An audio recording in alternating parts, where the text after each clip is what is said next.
Hello, everybody! Welcome to Real Geek News! My name is Kevin Andrew Rivera. We got Raul Ceballos over here. Raul, how you doing? Namor! Namor! We're here to talk about Wakanda Forever Black Panther review with our special guest here, right. leveling up with Benjamin Banks. We got Benjamin Banks in the house. Ben, how you doing? Hey, the number one hero is here, and I'm doing great. Thank you so much for having me. Heck yeah, and of course we also have our other special guest here, D from Leveling Up with Benjamin Banks. D, how are you, man? Hey, brother, I'm swell. Good to see you, fellas. Well then, without further ado, let us begin our review of Wakanda Forever. Gentlemen, we have Black Panther, Wakanda Forever, directed by Ryan Coogler. The first thing I always start off with is we talk about the ratings that are online. So on IMDb, we got a 7.4 out of 10. On Rotten Tomatoes, we got a critic score of 84%, audience score of 95%, Metacritic score, critic score of 67%, and user score of 5.9 out of 10. These ratings are so, I feel like they're out of nowhere in a way, but I have some opinions. But gentlemen, I want to hear what are some opening thoughts overall thoughts of the movie. What did you think of it? Did you like it? Are you excited to see the next continuation of this story? D, why don't we start with you? What do you think? I'm glad that you said D because you know your boy loves to talk. So go ahead. Yes, he does. If you gave us a pick, I was going to say, go ahead, Cap. That's what I do. My overall, with the ratings and my overall thoughts going into it, I would love to see where they go forward. In the next, obviously there's going to be a third movie. I really liked the direction that they took, and I thought it was a very mournful movie, and I thought it was handled precisely the way it should have been. Because not only did you have the death of the king, Chadwick, but it was handled excellently by the staff and the cast and whatnot. I thought it was phenomenal. Banks? Yeah. I really enjoyed the movie. When the trailer first came out, I cried because I was just like, man, this is going to be hard because it's like, I love Chadwick Boseman. I've been a fan of his for years, before he became T'Challa in the Black Panther, well, not Black Panther movie, but Captain America Civil War. So That's right. I was already a fan of his. And for him to get that role and for it to have such an impact, on everybody. And when it was announced that he had passed away, it was just so sad. So when I went into this movie, I was already, like Dee had said, it was a film of mourning because it's just like the entire time I was in the theater, when you watch a Marvel movie, like people are laughing, having a good time. It's just like the theater was just quiet the entire time. And the few scenes that they had comedy in, people, they chuckled, but it wasn't like your typical Marvel movie. But I really enjoyed it. I'm looking forward to part 3, and I can't wait to dive more into the movie as we discuss it. Heck yeah. I think let me piggyback off what you were saying, because Raul and I, when we saw this movie together, we noticed in the theater that, when it opens with the Marvel Studios logo and it gets really quiet and all you see is Chadwick Boseman and you just hear wind, really uncomfortable wind, no music. You could hear, the first thing I heard was a guy behind us going, oh shit. And then another guy going, oh, no. And then sniffles in the background. People are sniffling in the first 5 minutes of this movie. Yeah. That to me you could hear a pin drop. Wonders. You could hear a pin drop. It was nuts. I do want to add too, on Disney Plus, that was something that they added into the first Black Panther movie as well. Yep. That opening, they actually announced that, once everything went down in his passing, that was something that they were going to add. And I thought it was very thoughtful, to say the least.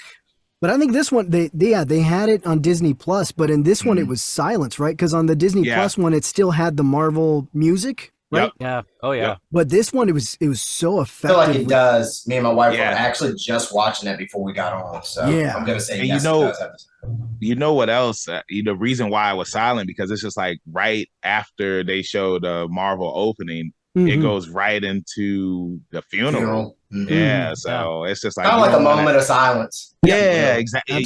Yeah, I like that. I didn't even think it was a moment of silence. Yeah, that's right. Moment of silence. That's totally. It felt like it was dead air, like it was missing something, and we were missing our Chad. he's gone, and that's something that we all are facing, and not just us, but the characters themselves. And the actors who are playing these characters have to fit in this story now and explain what these characters do now that their king is gone. Raul, what about you? What did you think overall? I definitely feel, look, this movie had an uphill battle from the beginning, right? There was a lot on its shoulders, and Ryan Coogler certainly had a lot on his shoulders to execute and stuff like that. Honestly, this movie, I feel like they did the best possible. They did it in the best possible way you could have done in this situation, losing Chadwick Boseman. So I really did enjoy it. I do feel like it was a very nice experience, kind of, you know, you're seeing the characters mourn T'Challa in the same way that we feel like we're mourning not just T'Challa, but Chadwick Boseman. So it was nice to kind of feel a certain closure for not just the character, but the actor. And it was a very kind of meta, it worked on, you know, two different levels, and it was a very wonderful experience being able to see it, especially in a theater with a bunch of other people. You know, we're sharing this communal experience of mourning and eventually moving on and moving forward in the same way that the characters in the film are experiencing it themselves. So it was very kind of, it connected you with the film on a different level than you wouldn't normally expect, that you wouldn't normally see before. So I really did enjoy it. Overall, I had a good time. I liked it. I didn't love it. I still love the first one better. Same. There were a couple of executional issues I had with the film, but overall, I love the acting. I mean, there's no way you can argue that the acting is, you know, that the acting isn't great. The acting, set design, costume design, I love. The score. Oh my God, the score. Yeah, the Ludwig Göransson score. I mean, the cinematography, everything. This movie is a gorgeous film.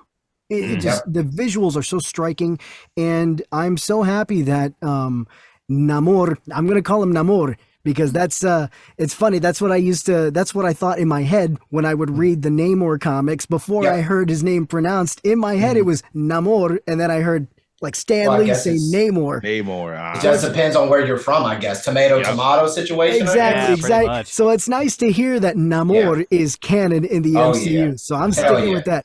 But he was great. I mean, he was so fantastic. I love the world of Talokan, and how tactile and real it is. Again, we'll get into it in great detail. That's right. We'll get into it in detail. But that is my overall thoughts on the film.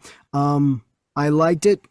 I liked it a lot. And I think this is one of the strongest films in Phase 4 so far, if not the strongest. Well, I want to piggyback off of that. Not only is it the strongest, but it is the final movie in Phase 4 to close out Phase 4. So that's right.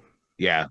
To me, it's Wakanda Forever, No Way Home, and Shang-Chi were like the top three of the Phase. I agree with that. I agree with you. The other movies were okay, but like these guys, like each one had so much pain in each film, you know. And I was telling Raul that earlier when we saw the movie, that Phase 4 just feels like the whole through line is everybody is suffering in some way. We're introducing new characters through the Disney Plus series, but the movies are just like pain after pain and loss after loss. I agree. It's just been gut-wrenching. And so watching this movie specifically, compared to No Way Home and Shang-Chi, had like a fourth dimension to it, which was the fact that we were all connected to Chadwick Boseman as a person, not just as the character. And so when we go into this movie, we don't go into this movie thinking, oh man, I hope the story's fun. We go into this movie thinking, how are they going to pull this off? Like, how are they going to get us into this? How are they going to pay respects to this character? And I think, you know, the ratings that we're looking at with 95% audience score from Rotten Tomatoes, and yet you still have 67% for critic stuff. It's kind of eye-opening a little bit, because there's a lot of people who are going into this movie trying to not be emotionally connected to it. But you can't help yourself when you go into this, because most of the fans that love this movie are going into it emotionally connected. Exactly. So Kev, I just want to piggyback. Yeah. The fact that the T'Challa, Chadwick Boseman, did pass away. It just adds that extra dimension to it. It's hard. It would be super hard to not feel for the film and the cast and the actors, the producers, everything, because it is a lot to shoulder because of the passing. You know, it just, and it felt so, the acting felt so sincere. And I'll get into some of the reasons and people that I would credit the most, but continue. Before we move on too, I just wanted to piggyback off of what Dee was saying about Chadwick. And when the trailer first came out and it showed the mural on the wall for him, they translated what it says, because it's in Wakandan, and it says, "The Panther King forever lives in us. The Panther King will live forever in us." And I had saw that earlier today on Facebook, and I thought it was cool that I saw that, because we were doing this review, and I was just like, what are the odds of seeing that? And Chadwick, like I said at the start of this thing, like, he was a good actor. He was an incredible person.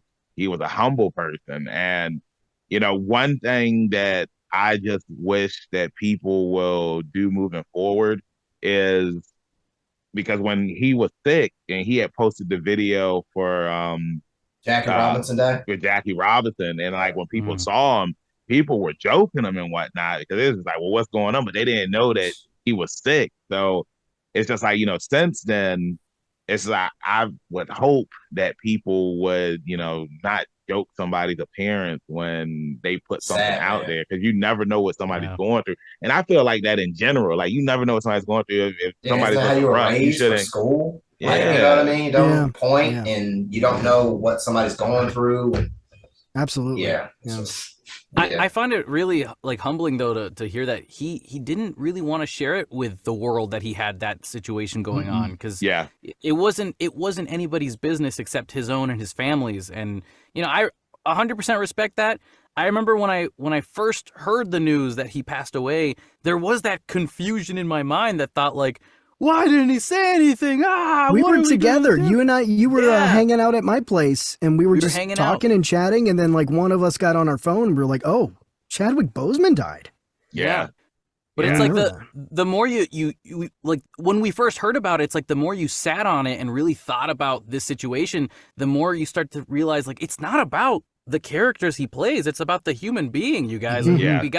We gotta show some love and support to the family right now, because that's what matters most right now. When you see people online going, well, what are we gonna do about T'Challa? Should we recast him? And like, that pissed me off when people were already saying, like, after the man, it was just announced that he passed away, and people are just like, oh, well, what's gonna happen now? He needs to be recast and whatnot.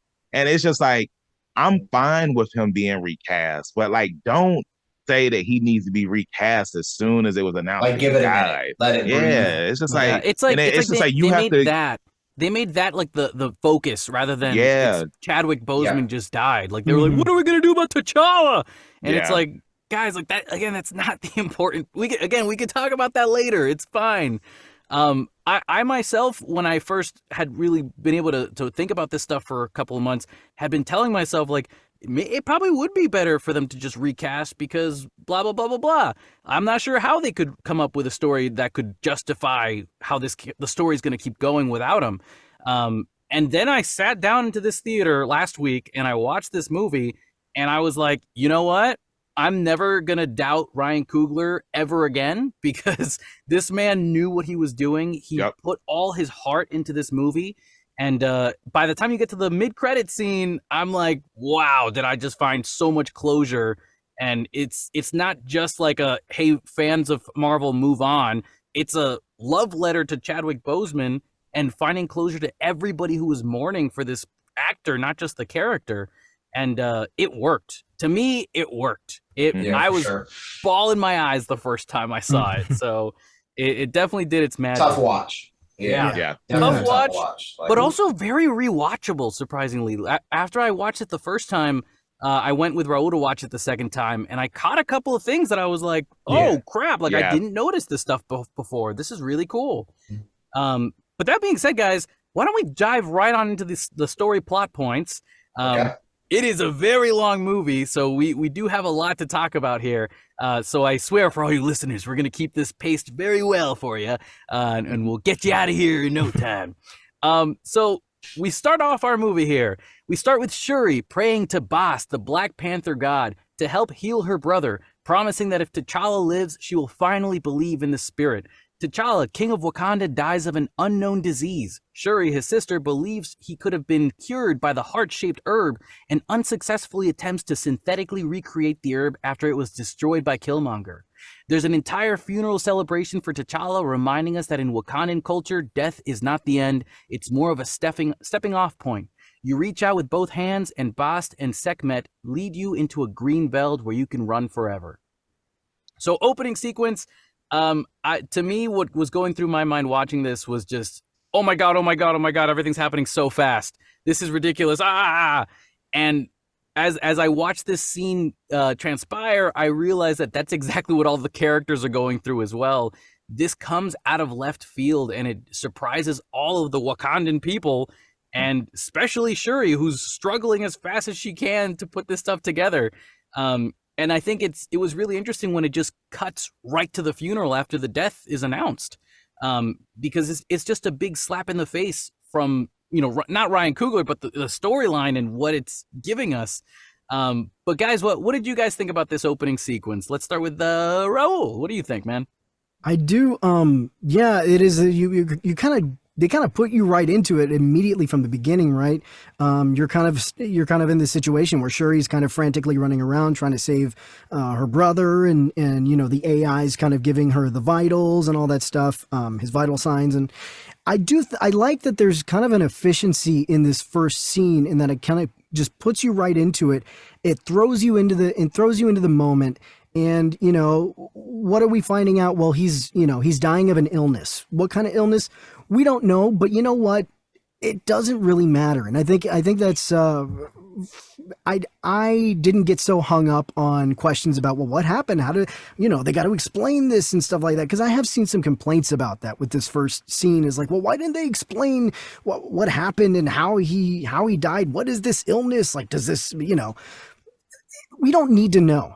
Right? We're just kind of thrust in there, and we as the audience know Chadwick Boseman died, right? So there's no need for us to question it. We just kind of accept it. He's dying of an illness, and then we move on. So I do kind of appreciate that they just kind of throw it at you, and it's like, this is what it is. You either accept it or not. So that I do appreciate that about this first scene. Ben, how about you? What do you think, man?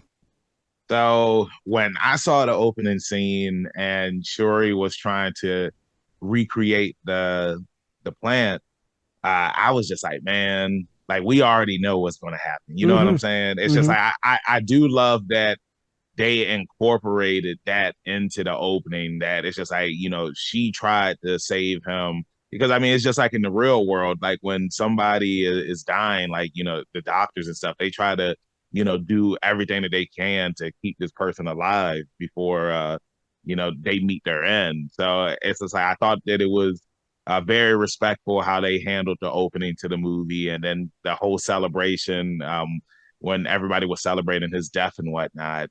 And yeah, I mean, it was sad. Like I said, like everybody in the theater, like I heard a couple people like tearing up and whatnot. And then like Dee had mentioned for the Marvel opening, the moment of silence that they had. And then it's kind of like, you just jump forward. And I'm just like, man, like what's going to happen next? So yeah, that's all I got to say. Dee? As for me, I thought it was a very good way to open it. Non-disclosed what he was infected with or what he was dealing with, whatever the condition was. You have Shuri in immediate panic.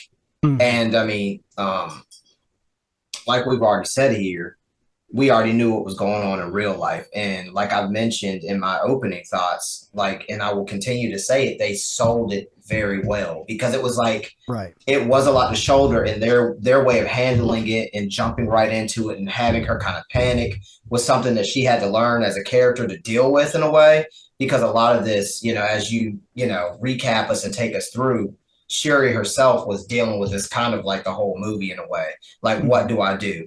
And I like the way that her mother, Angela Bassett, one of the best, and what I would say, she is largely responsible for carrying this movie in a way to me. Yeah. Because she is a declarated, and she's a veteran of her craft. Yeah. And it shows in her performance. And I thought that she was an excellent vessel coming in and letting her know, hey, you know, it's time. Mm-hmm. And I thought it was something that was unique because she had dealt with the mourning of her husband in the previous film and things like that, and kind of talked with T'Challa about it previously. Mm-hmm. So she had dealt with it. I mean, so I thought it was just a really good way to just put you in there and get you reeling from the get-go. Yeah. Yeah. And just to add really quick to what you were saying, Benjamin, is that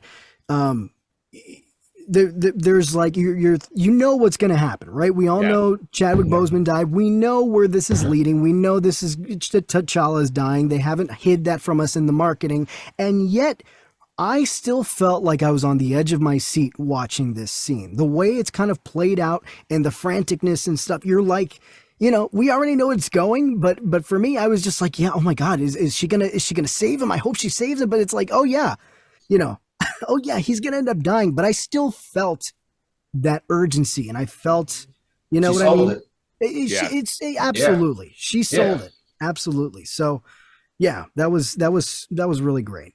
Yeah, Letitia Wright's performance once Angela Bassett comes in and says, "Your brother has passed on," that was just the moment that to me, for sure, it was a punch in the gut of this is the type of movie we're about to step into. So get ready for this, you know. Yeah. I do want to mention and piggyback that it was like these are the performances that I was mentioning. It's just like they do their best, and I think they do it at a high level to take you out of what you already knew really happened and to put you into the story, what is going on in this film, what we are trying to accomplish, regardless of the real world. And I think that's what I mean. They sold it. Mm-hmm. Yeah.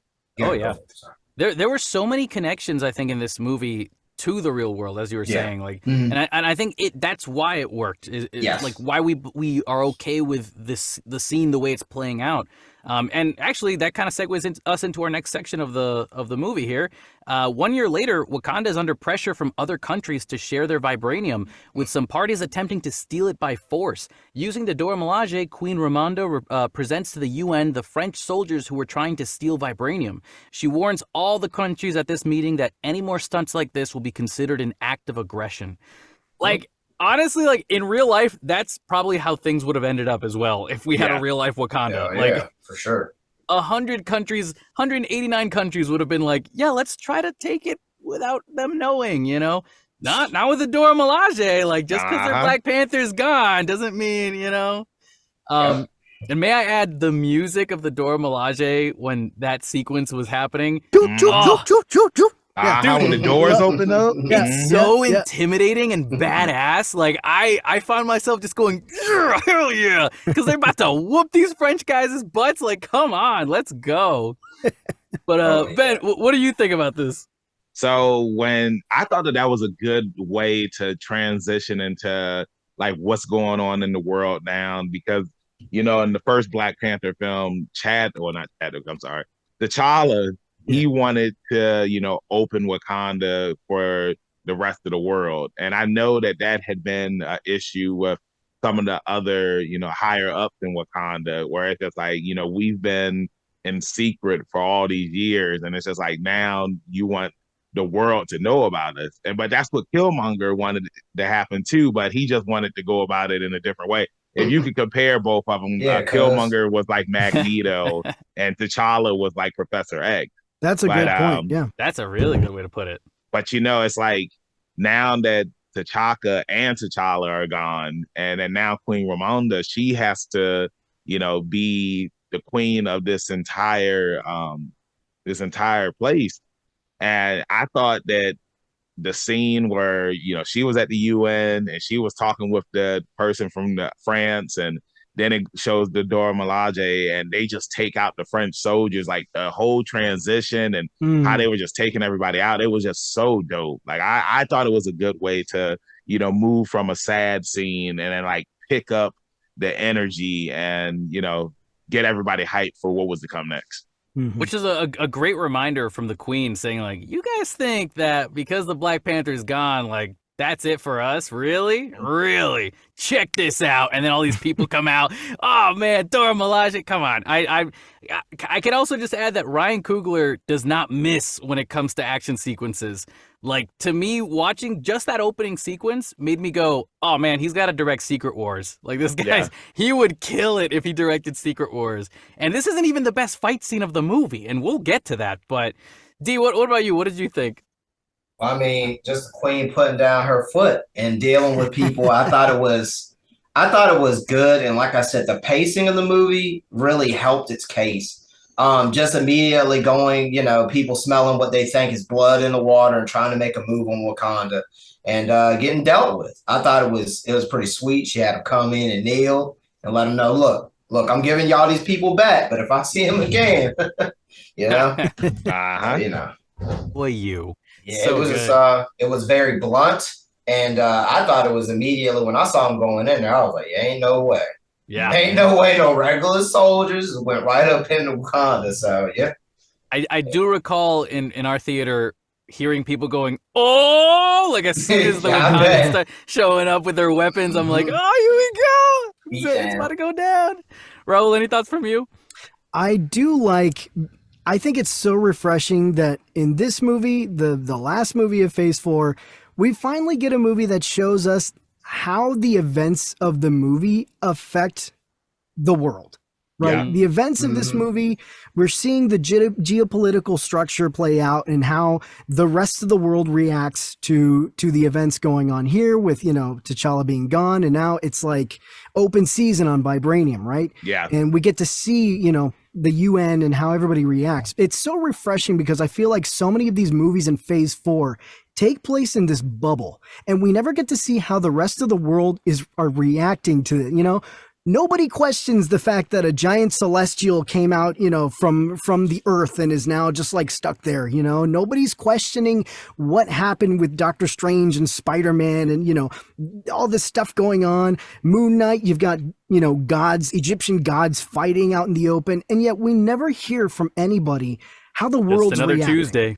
It's like, I want to know, like, how does the world feel about all these events going on right now in Phase 4? Like, this is crazy. Like, we don't hear anything about how anybody feels about any of this stuff. But it's refreshing to see that in this film, the events and the narrative here, we get to see how the world reacts to this. And it felt grounded. It felt more grounded than a lot of the other films in Phase 4 because of that.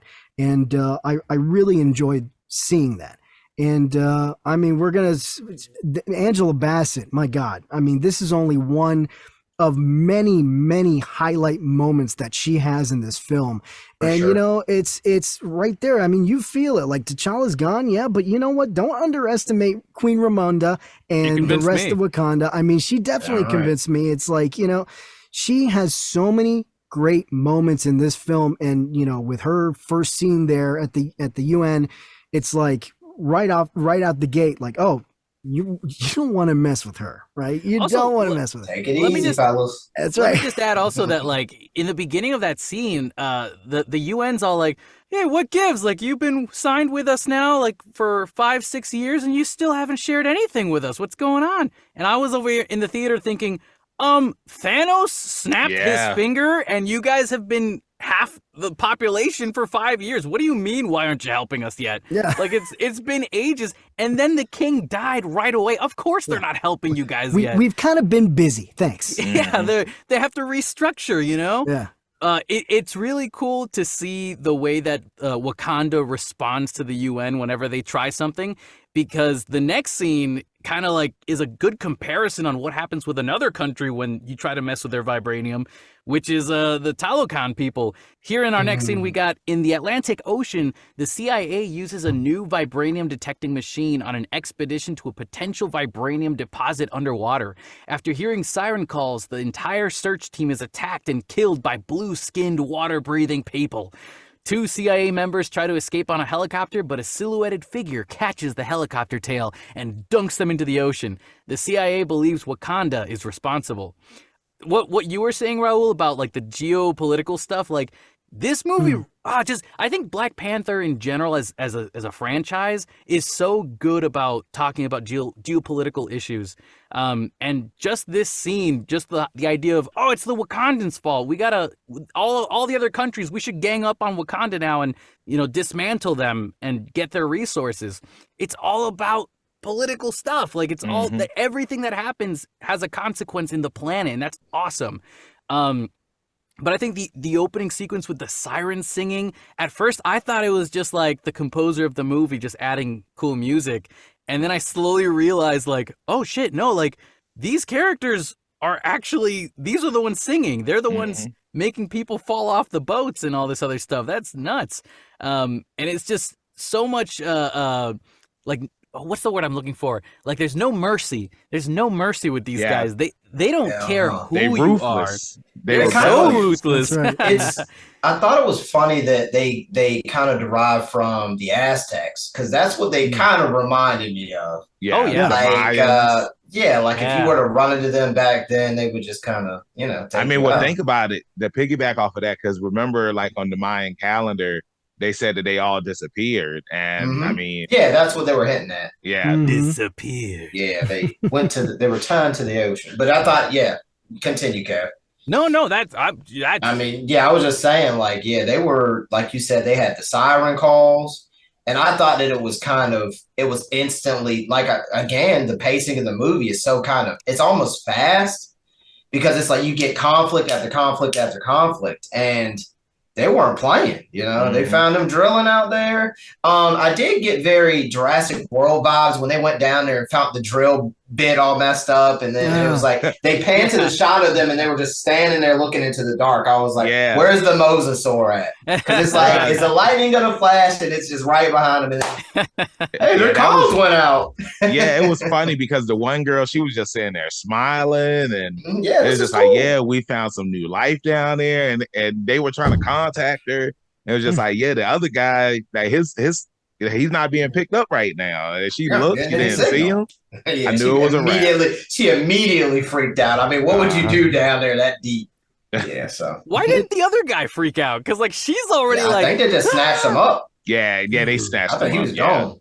Yeah, man, because that heart rate went so fast, and then it might not have been them, to be honest. I mean, they were riding around on whales, and I mean, obviously they have influence on the sea life, so who knows? Who knows? Was that jellyfish a real thing, by the way? I was going to ask y'all about that. If you thought that had any connection to anything, do you think that has any implications on it? What was it called? A ghost jellyfish or a phantom jellyfish? I think it was phantom. I think it was a phantom. I thought something about that was going to come back around, because they do make a big deal by saying like, oh, I've never seen it that color before. Yeah, exactly. I thought it was something. Yeah, the scene just continues. I'm like, well, what was the deal with that jellyfish? Maybe it was just kind of like a mesmerizing, like I've never seen this thing, and then hey, he's gone. It might have just been like a mystical thing, like, oh wow, the dark oceans, like way down over they were here, down there in the deep. Yeah, they say in the Mariana Trench and stuff like that, there's stuff like we've never even seen. So maybe it was more of like a comparison of like when you go down into the oceans, like you see this mystical creature that's harmless, but guess what? There's other stuff that's not harmless. It is gonna mess you up. And I think the way that they introduced all these mermen people, man, it was so scary. Like I was sitting in the theater going, dude, I would never want to go to the ocean if that thing was real, you know? Don't ever mess with vibranium underwater. That's what I know. Well, damn that. If there's something called a phantom jellyfish, I don't want to touch it, for one. That's good enough for me. I hate jellyfish already. Any kind of jellyfish. Exactly. They're pretty dangerous. Maybe the phantom jellyfish was actually a creation of the Phantom Zone, and that's how they connect the DC universe with Superman going into Wakanda. Somebody say. Now, one thing I wanted to say is when the CIA agents thought that they had got away and like something was pulling them back, I wasn't expecting it to be Namor. I thought it was going to be like some sea creature that we had never seen like a kraken or something. Yeah, like a kraken or something. They came and snatched it. That's what I was expecting. But then I was just Namor. He was just bodying people. That's right. want to see Davy Jones come out, grab Yeah, that's their what I was tentacles. expecting. Because I know, because the Kraken is down there. I mean, that's the way to introduce it. I thought that they would have had some sort of. I would have liked to seen them have some sort of rendition of a Kraken under their power. Classic come up, blow on his little horn or his seashell, and then something just comes up and starts bodying Wakanda or trying to beat down the door. But there was none of that. Do they have Krakens in the Aquaman movie with Jason Momoa? I believe. Never seen that movie. I know when he went underwater to like the deepest part of the sea or something like that. There were like some sort of mutated fish or something like that. Yeah, there's definitely something in there, but also D hasn't seen Aquaman. We're going to talk about that later. Yeah, it's just he's not a DC guy. Yeah, I'm just not a fan of what they've done so far. But your name is D. Yeah, it's Rebellious D. That's where the Rebellious comes in. He got you there, Kev. I'll see myself out. It's all good. But no, I think that going back to what I was saying about how scary these Talokan people were. In my mind, like I went into this movie knowing that they were going to introduce us to Namor and the Talokan. And so I assumed in my mind, like, okay, well, these are good guy characters. They're anti-hero stuff. Okay, they're not going to be that bad. And then you see them for the first time and Ryan Coogler's like, oh no, don't think this is just a cookie cutter superhero movie. These guys mess these humans up. Like it's bad. So heck, just the scene with the final guy who was about to fall off the boat and they were like, no, stop. And he was just like, oh, I think I'm safe now. Whoop! Gets sunk into the ocean. They snatch him right on come up. out with the spear. Dude, he sunk the spear into the guy's chest. I'm like, oh, crap. It came right out of the water like Jason. Yeah. Right on up.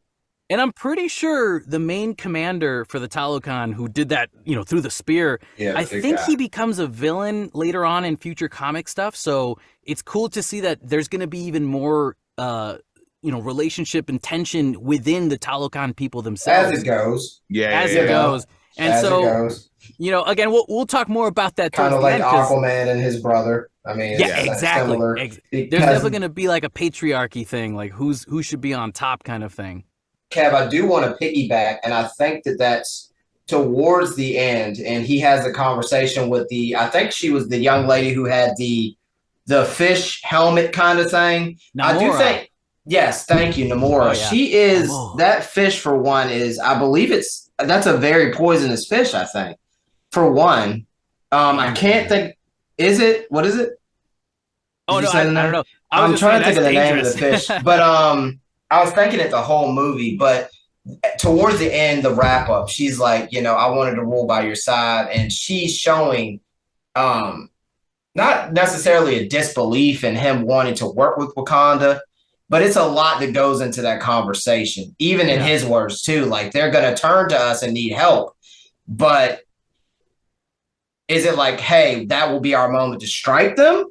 Yeah. Because he didn't really say much, that was the end of the conversation. He was like, they're going to turn to us. Right. And when they do. You can tell that, like, his people have tension with the way he's leading everything right now. Because this is the first time, again, we're cutting to the end of the movie. I don't mean to. No, it's okay. We'll get to it too. But when we get to the end and we see that Namor does end up losing, that's the first time his people see him like that. And so, like just a vulnerability. Yeah, and like that vulnerability is just so weird. And when you see your leader being vulnerable, you want to start questioning that. And I guess, that makes sense. It's good to question your leaders to make sure you've got the best of the best leading your people. Mm-hmm. But just seeing the general in this opening sequence it was instantly telling me this guy's someone you don't mess with. He will mess you up. He's not the only one. The rest of his people are just the same. Not as tough as him, but like, man, is he tough. Yeah, and if if that guy turned on you, you would not want to be the one that fights him next. For sure. But now, continue, Kev. Sorry. Yeah. Oh, no. If it's cool with you guys, let's move on to our next scene here. We got our next scene here. We see the Queen Ramonda with her crown off, revealing that she has white hair. She meets Shuri in the science lab. Shuri is gone. Oh, I totally misspelled all these sentences, and I sound like a Southern boy. Shuri It's is all working right. on a new suit for Okoye. Ramonda implores Shuri to continue her research on the heart-shaped herb, hoping to create a new Black Panther that will defend Wakanda. But Shuri refuses due to her belief that the Black Panther is a figure of the past. Ramonda requests Shuri to come down to the beach to help her with something. I think that it was a cool thing that when they were suddenly just like, hey, this is a year later. This is what Shuri's been up to after all this time. She's clearly still in a negative mindset and doesn't really want to think about her brother, even though this same scene happens on the same day of the year anniversary. Yep. There was it's just you can sense that there's so much pain still in Shuri, and for me, I remember a lot of people saying, when they found out that they were probably going to make Shuri the Black Panther, a lot of fans were saying, "Oh, I don't want to see. She doesn't deserve it. She hasn't earned it yet." Well, guess what? After a time skip, you kind of figure out that they're a different person by the time they do that, Yeah. And so she's no longer this happy, nerdy girl. She's like this. She's got a darkness inside her that is showing, And this scene alone, just talking to her mother, I thought was really great. Also, I just love that there's so many scenes between Angela Bassett and Letitia Wright because the two of them together is just such a winning combination. Raul, what did you think about this scene? I really do like that you get to see this vulnerability in Shuri, and yeah, she's kind of defeated, and it kind of. We kind of see in this scene and then just all throughout the movie, she's struggling almost kind of like, because in the very beginning of the movie, she's praying to Bast, right? And she's saying, if you save my brother, I will, believe in you, or I will worship you, or whatever this. And we see this struggle with her, almost a theological struggle in faith almost, she has lost her brother, and so she has lost her faith. So she kind of closes off, and she just kind of buries herself in her, in her building and engineering and all that stuff. So I really do think that this scene kind of presents, this kind of struggle with her. And I really do think Letitia Wright does a great job throughout the whole movie with this. And again, back to what I was saying before about this being an uphill battle. This was another thing, is that everyone else, because we've lost Chadwick Boseman, all the other supporting characters from the first movie have had to step it up and become, main characters themselves. And Letitia Wright, definitely, you can see she is clearly, to me, up to the task to being able to step up and be this character that is more in the forefront. And it's a very compelling story that we're given with her struggling with her faith. Right. So, yeah, I love that this scene shows us that. Dee, what do you think? Me personally, I make a lot of connections between Shuri and Tony Stark. And this is a big one because when he was going through his traumatic events from New York and stuff, he too retreated into what he knows, which is his tech. Right. And I thought that it was they had a great similarity to one another because she's essentially doing the same thing that Tony did.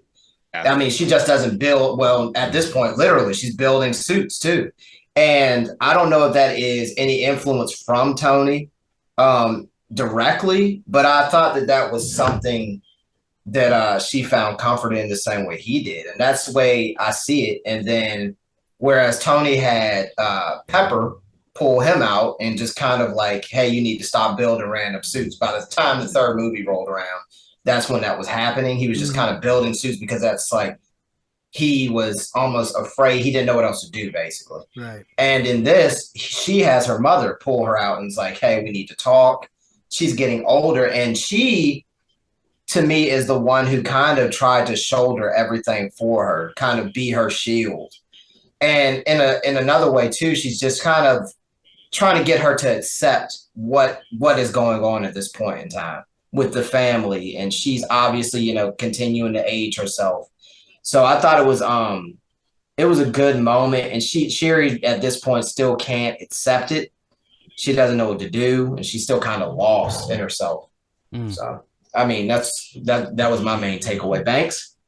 Yeah, so in this scene, like, the Black Panther has always been a protector of Wakanda. And it's like, I understand, why Shuri feels the way that she does, but, that's one of the things that when you think about Wakanda, you think about the Black Panther, and that's their hero, like that's their protector. And without a Black Panther, it means that, you know, even though you have the Dora Milaje, you still need to have the Black Panther there because it's like they can only do so much.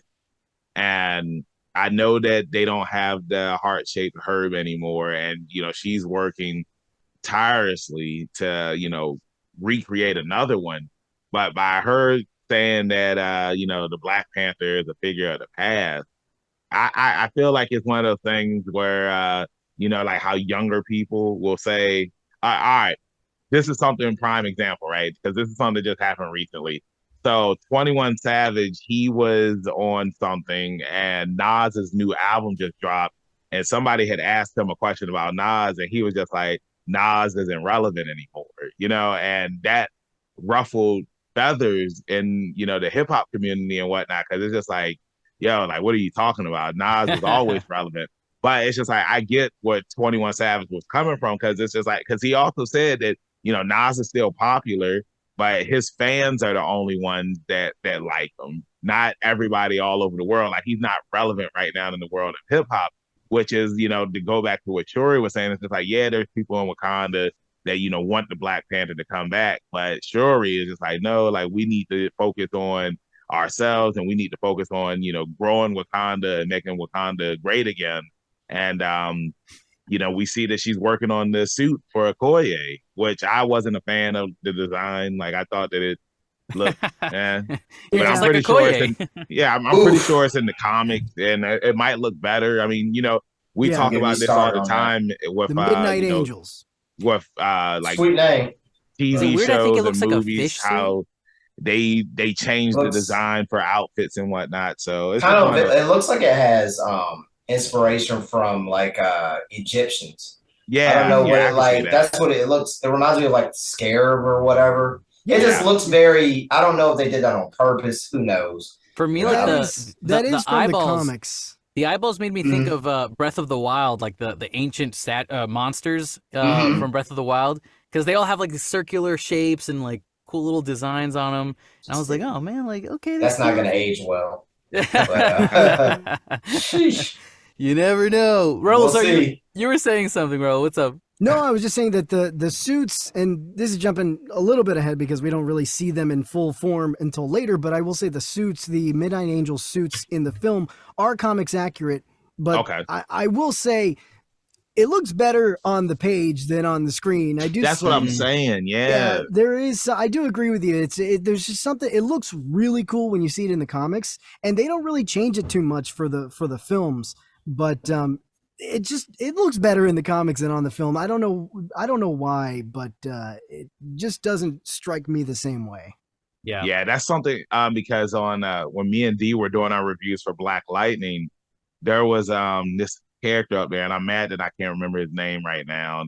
But in the comics, like the character, he looked like a badass. But then on the Black Lightning TV show, it looked like some dude that just went up to the thrift store and bought some army fatigue. Yeah. I'm just like, he doesn't look anything like how he does in the comics, though. Yeah. Sometimes it just doesn't translate very well. I do appreciate though. I do appreciate Kevin Feige trying his best to like, you know, be as close to the source material as possible and giving Ryan Coogler the opportunity to do that himself as well. And but you know, it's what you're saying. You know, sometimes it's okay to change the design a little bit. Yeah. But hey guys, moving on to our next scene here. We got Ramonda wishes to do a burning ritual with Shuri at the beach, where they burn their funeral ceremonial robes, telling Shuri that it's to gain spiritual comfort, knowing that T'Challa is still with them.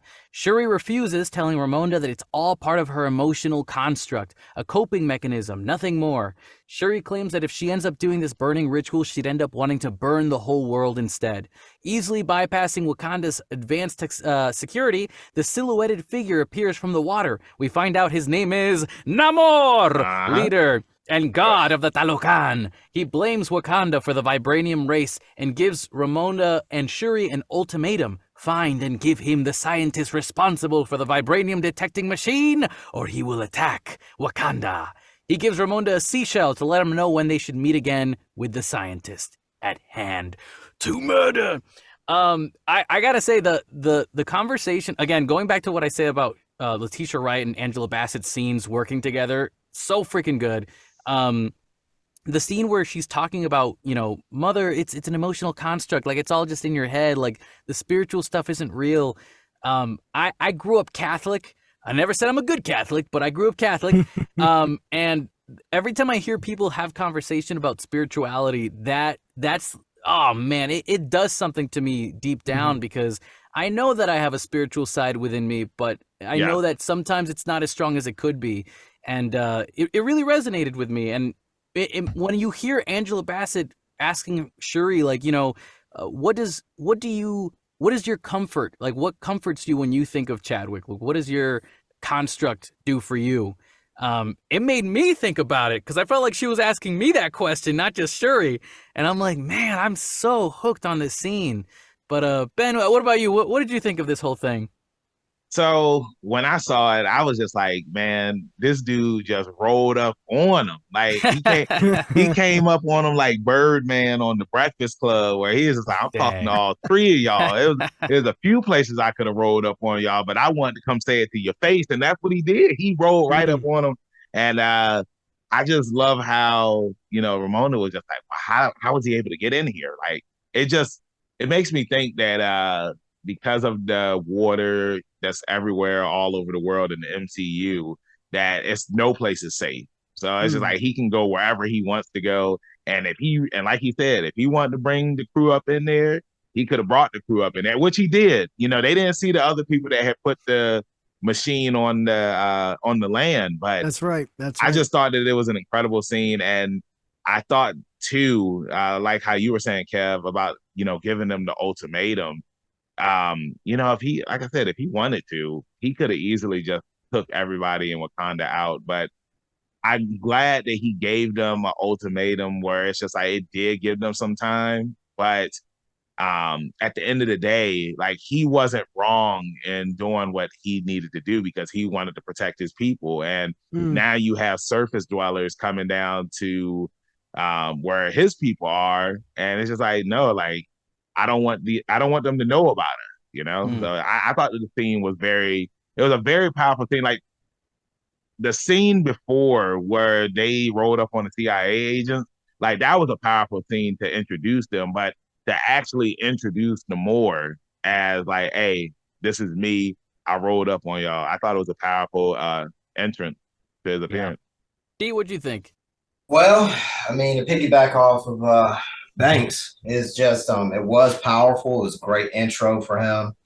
I mean, and his words and the way he speaks about his people is so direct and cold, like that he means what he means it, and he was willing to go to war. I think obviously you come to find out it's like him trying to bully his way into or use the aggressive route. I mean, was kind of interesting because he knows that Wakanda was probably the only country above ground or above water, we'll say, that could, rival his own power, and he doesn't know for sure that his people, he feels like he could take them, but it's not really, he's not totally sure because he knows they're the only ones that can threaten his power. And that's why he kind of tries to forcefully make them submit to be in an alliance with them. Right. And I just thought it was interesting, but come to find out he had his reasons for doing what he was doing. And I don't know about you guys, but I always tell Banks, I love a villain that I can root for, that has an actual purpose. They're not just, I'm going to crush the moon into the earth. And then it's like, well, where are you going to live? You know what I'm saying? It's like, it wasn't one of those scenarios. Yes. It's like, yes. It wasn't one of those scenarios. He was literally doing this for his people. Raul? Yeah, I really enjoy the scene. I really enjoy our introduction to Namor. And I think the actor, Tenoch Huerta, I finally learned his name because I would always I Yes. I Pour kept me butchering another. it before, but yeah, I think he's got he brings a really great charisma and a great kind of presence to this film, and you can tell right off the bat he comes across as a leader, and you Yeah. get this, For and you sure. do get this sense from him that, and then of course they delve into it even more that he's just trying to protect his people, but. Yes. Like you were saying, D, it's like he's kind of giving them an opportunity, he's giving them an Forcefully. opportunity, Yeah. It's forcefully, just be an ultimatum to yes. try and make an alliance. Like, where does your loyalty stand? Lie with us. Are you gonna be with us? Or are you gonna be against us? Choice is up to you. But yeah, it's a really good scene. This conversation between him and Angela Bassett, and yeah, and you aren't. I like that it's like it's just him, talking to Hmm. them. Yep. And it's not until after the scene's over when they turn around and they see the drill behind them, then it's like it kind of gives you that surprise, like, oh no, they could do a Yup. hell of a lot more than you Yeah. think they can. It just kind of Plus 10 upped the stealth. level. Yeah, it kind of upped the level of threat. So that you as an audience member are kind of surprised and are like, oh, they're a little bit more formidable than we thought. Yeah, When because no, sorry, Kev. I just no, wanted to you're good. say, and Go ahead. it's a credit to his acting ability. Again, I credited the cast because he sells it, and you Yeah. feel that hey, I'm giving you a chance. So yeah, that's all I wanted to say. Yeah, you feel it. Yep. You It's can like see a it. once and done kind of thing. Like once Hmm? he's told you how he feels about it, he doesn't want to have to talk about it again. Like it's Yeah, like he's looking her right in her eyes. you're like, here's the So, yeah. seashell. You know what to do. Go get that gosh darn scientist, man. Oh, But also yeah. the vibranium sensing machine that when they looked to the side and they were like, what the heck? When did that get there? I'm so dumb because I was watching that scene and I was like, I would have noticed. I would have noticed it there. It's a giant machine. How did they do that so quietly? There's no way they could have done that so quietly. Like Namor's distracting Shuri and the Queen, being like, "I want you to help me. Come on!" Like moving his hands around, distracting them, while these fishmen are just lifting this giant robot mechanism. Like that thing doesn't make noise. What is this? Hey, I don't look know. behind you. Look Hey. over here. Hey, look over here. Look what I'm Hey. doing. Namor! Yeah, he's like, look at me. Look They at came me. in there I am the swift. captain now. I am the captain. Exactly. Yeah, they came in there swift like Dee's favorite show, Tom Swift. Oh, That's take exactly it what easy. it is. Now they use one of them boom tubes and just drop that bad boy right on the beach. They were like, no, we just we put it we took it apart and put it back together while you guys were talking. That way it was very quiet. It'd have been a better effect if he's like, yes, use this to call me when you're ready. And then you just hear a kaboom behind him and it just falls right there on the beach. It's like, that was a bit much. It would have been even funnier if Namor goes, anyways, use this to call me, just screams as they distracting from the loud What is sounds that? over And there. then you just hear a splash in the water. He's going, Uh-huh. And Shuri going, did he have Oh, God. wings? Yes. That's what you were paying attention to, the wings? Come on, man. Yes. Well, moving on to our next scene here, we got a big chunk to read. Let me see what we got Let's here. do it. We got Queen Ramonda's council discuss their options. Some wish to do as Namor says. Others wish to kill Namor. They continue to argue, bringing up prior errors that they had committed in the past, letting Killmonger burn the heart-shaped herb, etc., etc. Ramonda wishes to capture the scientists and bring them to Wakanda. Assigning Okoye, general of the Dora Milaje, with the job, Okoye convinces Ramonda to let her bring Shuri with her on the mission. Shuri and Okoye, with the help of their friend and CIA agent Everett K. Ross, their favorite colonizer, go to Boston to meet the scientist responsible, an MIT student named Riri Williams. Riri is surprised to see the Princess of Wakanda and is also intimidated by Okoye, who breaks into her room through the bathroom door, or the bathroom window. Shuri is able to convince Riri to follow them, telling her that if she doesn't come with them now, Namor will probably show up and kill her. There's a lot to dissect in this because there's a lot of scenes here, but I do want to just say the opening sequence with the council talking introduced us to M'Baku again, and he had his vegetable that he's eating while he's Uh-huh. walking in because they're vegetarian. It's so Vegetarians. good. Yeah, the big monkey, as I call him. Anytime that man shows up on screen, I just get really giddy because he's so funny and he's so likable I love- and charming. Yeah, I love the little kind of like monkey mannerisms and things like that that they gave him, like his little. Yeah. He just makes a little weird noises. Yeah. Sometimes it's so Yeah. fun. They're like, can we not right now, guys? Can we not be gorillas today? Okay, all right, back to the council meeting. Okay. He is huge though. He is looks very huge. Yeah, That's very, what very. she said. And I, this guy. oh, Oh. Nani? Nani? No, but also the you bald demon, you bald headed demon. No, That yes, line classic. is iconic, Bald-headed classic demon. line now. Yeah, I was like, Jesus. Again, I saw the movie twice. Both times in theaters, the audience was like, ah! Laughing their asses off. I thought he was awesome, and the idea of like, oh, we should just kill Namor. Like, why not? Why not? Why don't we just kill him? I was like, of course that would come from him. Of course it would. But also, going to the introduction to Riri Williams, I thought she was really charming and really cool right from the get-go. And, the sequence with Okoye trying to, like, convince her to come with them and cutting in half her speakers. I was like, man, like, this whole thing is awesome. And, Riri making fun of her head and how bald she is and ashy she is up there. There's a lot of good stuff and a lot of good chemistry between all the characters, and I think it worked really well. D, what about you? How do you feel about all this? I think it went over really well. I think the introduction of Riri was pretty cool. And then I think is that Okoye that's with her, correct? Yes. Yeah. Okoye, Yeah, she I thought it was interesting because there's also scenes with where in the first one she tells T'Challa not to freeze up on the mission. And then it's kind of like the same thing, like a trust, like she's babysitting basically. And she comes in and interrupts him there where he does freeze. And then it's a similar thing, like, well, I gave you 6, man. I told you 5. I gave you 6. So, I thought it was interesting. It was a great little altercation. And Riri had that super sweet car in there. So Oh yeah. Yeah, that car was dope. Yeah, Super that's cool. pretty cool. Raul, how about you? What do you think? I like this sequence. Of course, it's always great. It's nice to see M'Baku back. Winston Duke. He's so charming in the role. He's so fun. He's got some great lines. Yeah, you bald-headed demon. That's a great. That's so funny. Yeah, he's got some great lines, and it's just he was one of my favorite characters coming out of the first Black Panther, and it's nice to see him again in this again reprising his role.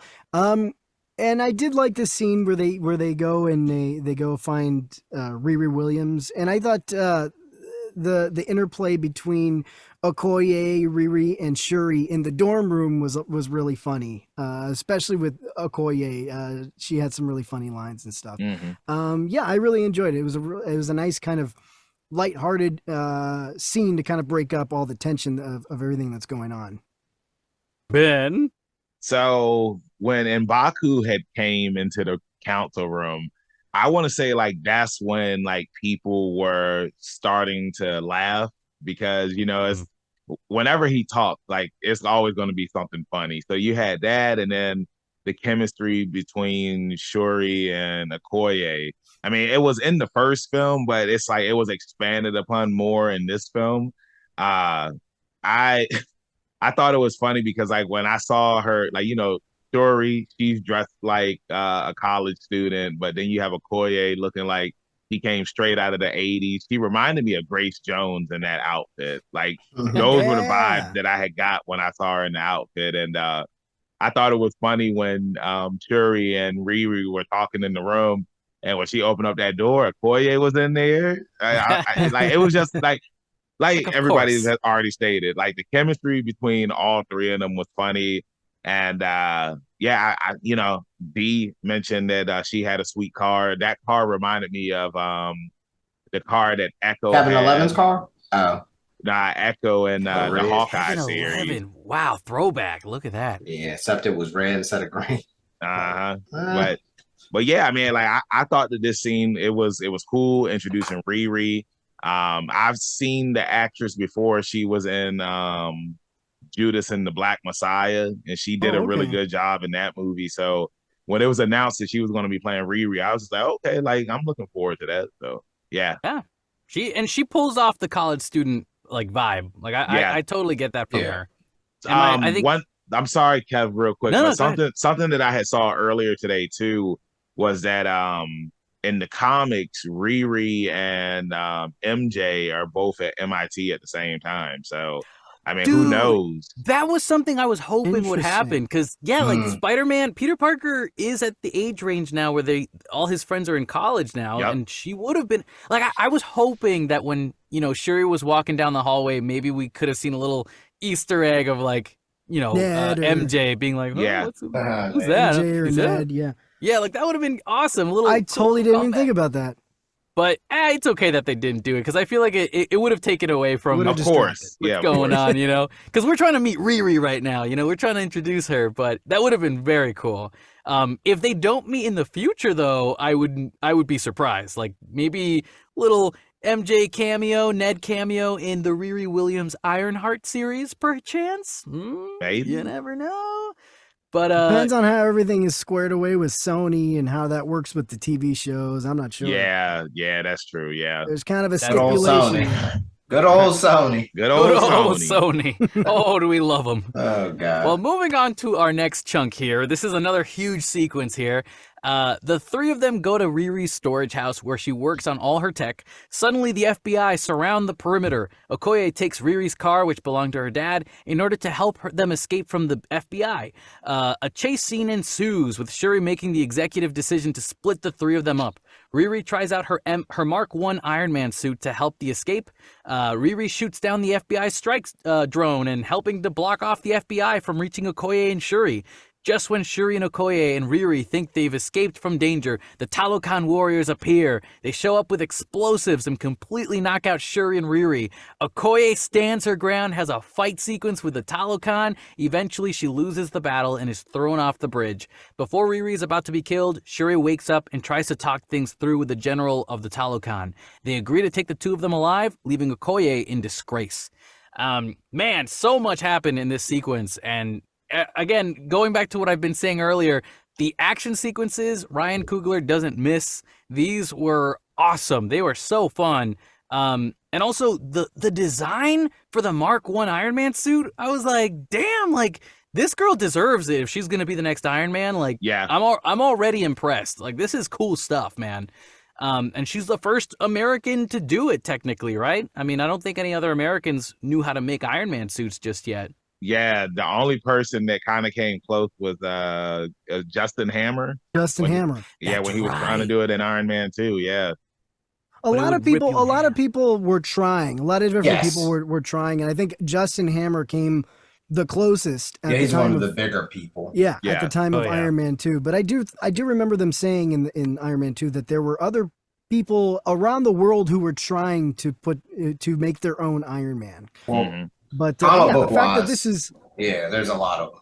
yeah, but the fact that this is coming from a kid, Yes. a college student is crazy. But yeah, I really enjoyed that sequence. Also, there's something really cool. I mean, it kind of reminded me of the car chase sequence from the first Black Panther. Exactly. Mhm. Uh-huh. I feel that, yep. loved. There's just something really cool about both of those car chase sequences. It's like they take place at night, and it's just like really the action is really good. I don't know. It just reminded me of how much I liked the same action sequence or the car chase from the first movie too. I thought it was executed very well here as well. Definitely. What'd you guys think of the Okoye fight scene with the Talokan? I thought that it was incredible. I thought it was sick. Yeah. It's just So one of those cool. things, man, where it's like, because she's already a badass and she's the top of the group that she's in. And for her to go one-on-one and she went down, like I was just shocked. I was just like, wow, like she met her match. It was a good fight too. I enjoyed the fight, and yeah, I was just like shocked when everything happened. You know what really did it for me was that there was no music when they Yeah. did the fight sequence. Like, as soon as you see her taking off her jacket, you're like, okay, it's about to go down. The music shuts up. They're like, okay, yeah, we'll let you take this now. And then you just, oh man, the way she just takes down all those Talokan, she's so ruthless. Like, you know that she's like a boss battle and she's about to fight another boss battle because she's like, what are you doing with all these side characters you're making me fight right now? They're going to die in like 3 seconds. But just the movement, the cutting, the editing for this fight sequence, again, Ryan Coogler doesn't miss. He's fantastic. And the scene or the moment where the general takes Okoye and like breaks her arm or pops her arm off after hitting the he freaking dislocated axe. it. Oh man, everybody in the theater felt that. I think we all physically or verbally were like, "Oh man!" I think I let out an audible gasp or something. Yeah. Sure I did. Yeah, it was pretty rough. That was a big hit. To compare to anything, it was just like when Thanos was fighting against Tony Stark, and when the blade went inside of, I remember like everybody was just like, "Yo, is he dead, man?" Like, yeah, that's what it reminded me of. Oh yeah, definitely. D, how about you? What did you think? So no, if you want to go, Raul, you can go. Go ahead. Right? Just really quick, I was going off what you said, Kevin, about the music. Ludwig Göransson. First of all, just shout out to him for this. I mean, Oscar-winning composer, won the Oscar for the first Black Panther. Kills it with the music in this one. But what you were saying about when there's no music is what's great is Ludwig Göransson knows when to use music and he knows when not to use music to give across the most, to make it the most effective. And in these scenes, for sure, like it really, he chooses the right moment to not use music where you feel, you're just in it. You know what I mean? You're just all you care about right now. We're just watching the fight and we're just hearing the sound effects from the fight. And that's all we need right now. And again, choosing to not use music for the beginning with the Marvel logo and all that stuff. And there's moments, I know near the end, Shuri eventually, having flashbacks and thinking about her brother and T'Challa, and she's having all these flashbacks, and that's all done without music. Just the effectiveness of not just knowing when to use music, but when to not use it. So, also, isn't he the composer of Mandalorian as well? Mandalorian, Creed, Fire projects. I mean, he's done some one hell of a resume. Ex Hans Zimmer.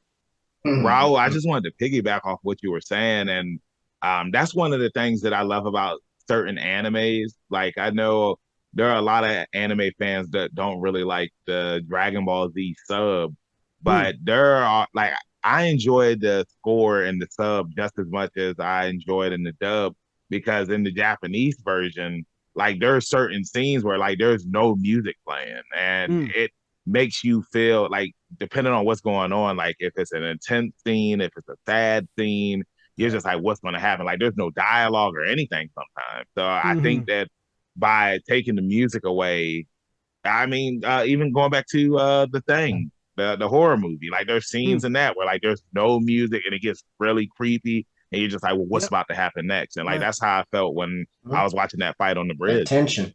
Yeah, the tension, Naruto versus Sasuke and Shippuden, dude. No music. I just think fighting ninjas. I just think about the scene in Spider-Man 2 where the doctors are trying to take off Octavius's arms and arms start attacking people. That's all that's all just sound effects and people screaming and the machine whirring and all that stuff. No music. And again, it's chilling. Dude, the fight scene between Spider-Man and Green Goblin in the first Tobey Maguire movie. Yeah. Exactly. No music. Yep. Okay, so we've settled it. No music means the best fights ever. That's probably what that means. We've got amazing fights when the musician's not there. So maybe, musicians out there listening, choose when the right time is, because you might have been ruining the best fight on the planet, okay? But it's all their fault. I'm already putting blame on musicians. It's a case-by-case basis, I think. Well, moving on to our next scene here, another huge chunk here for you guys.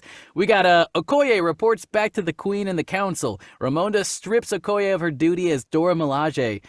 Some council member questions the Queen's hasty decision, reminding her that Okoye has given a lot for her country, even sending her own husband to prison for Wakanda's peace. Queen Ramonda reminds them that Okoye can see her husband in jail anytime, but she cannot see her own family. Then she delivers the most famous quote, "I am queen of the most powerful nation in the world, and my entire family is gone. Have I not given everything?"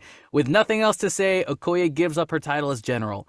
Later, we see Valentina Allegra de Fontaine, what a mouthful of a name, played by Julia Louis-Dreyfus, as another mouthful of a name, good for her, inspecting the scene on the bridge with Everett K. Ross.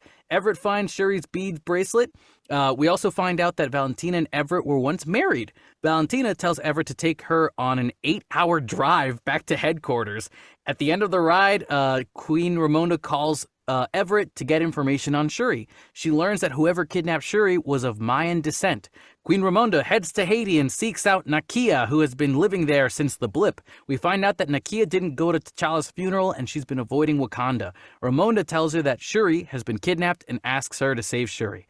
So I know we kind of jam-packed a lot of information on that one, but we could take this scene by scene. How did we feel about the council sequence with Okoye losing her position? Raul, let's start with you.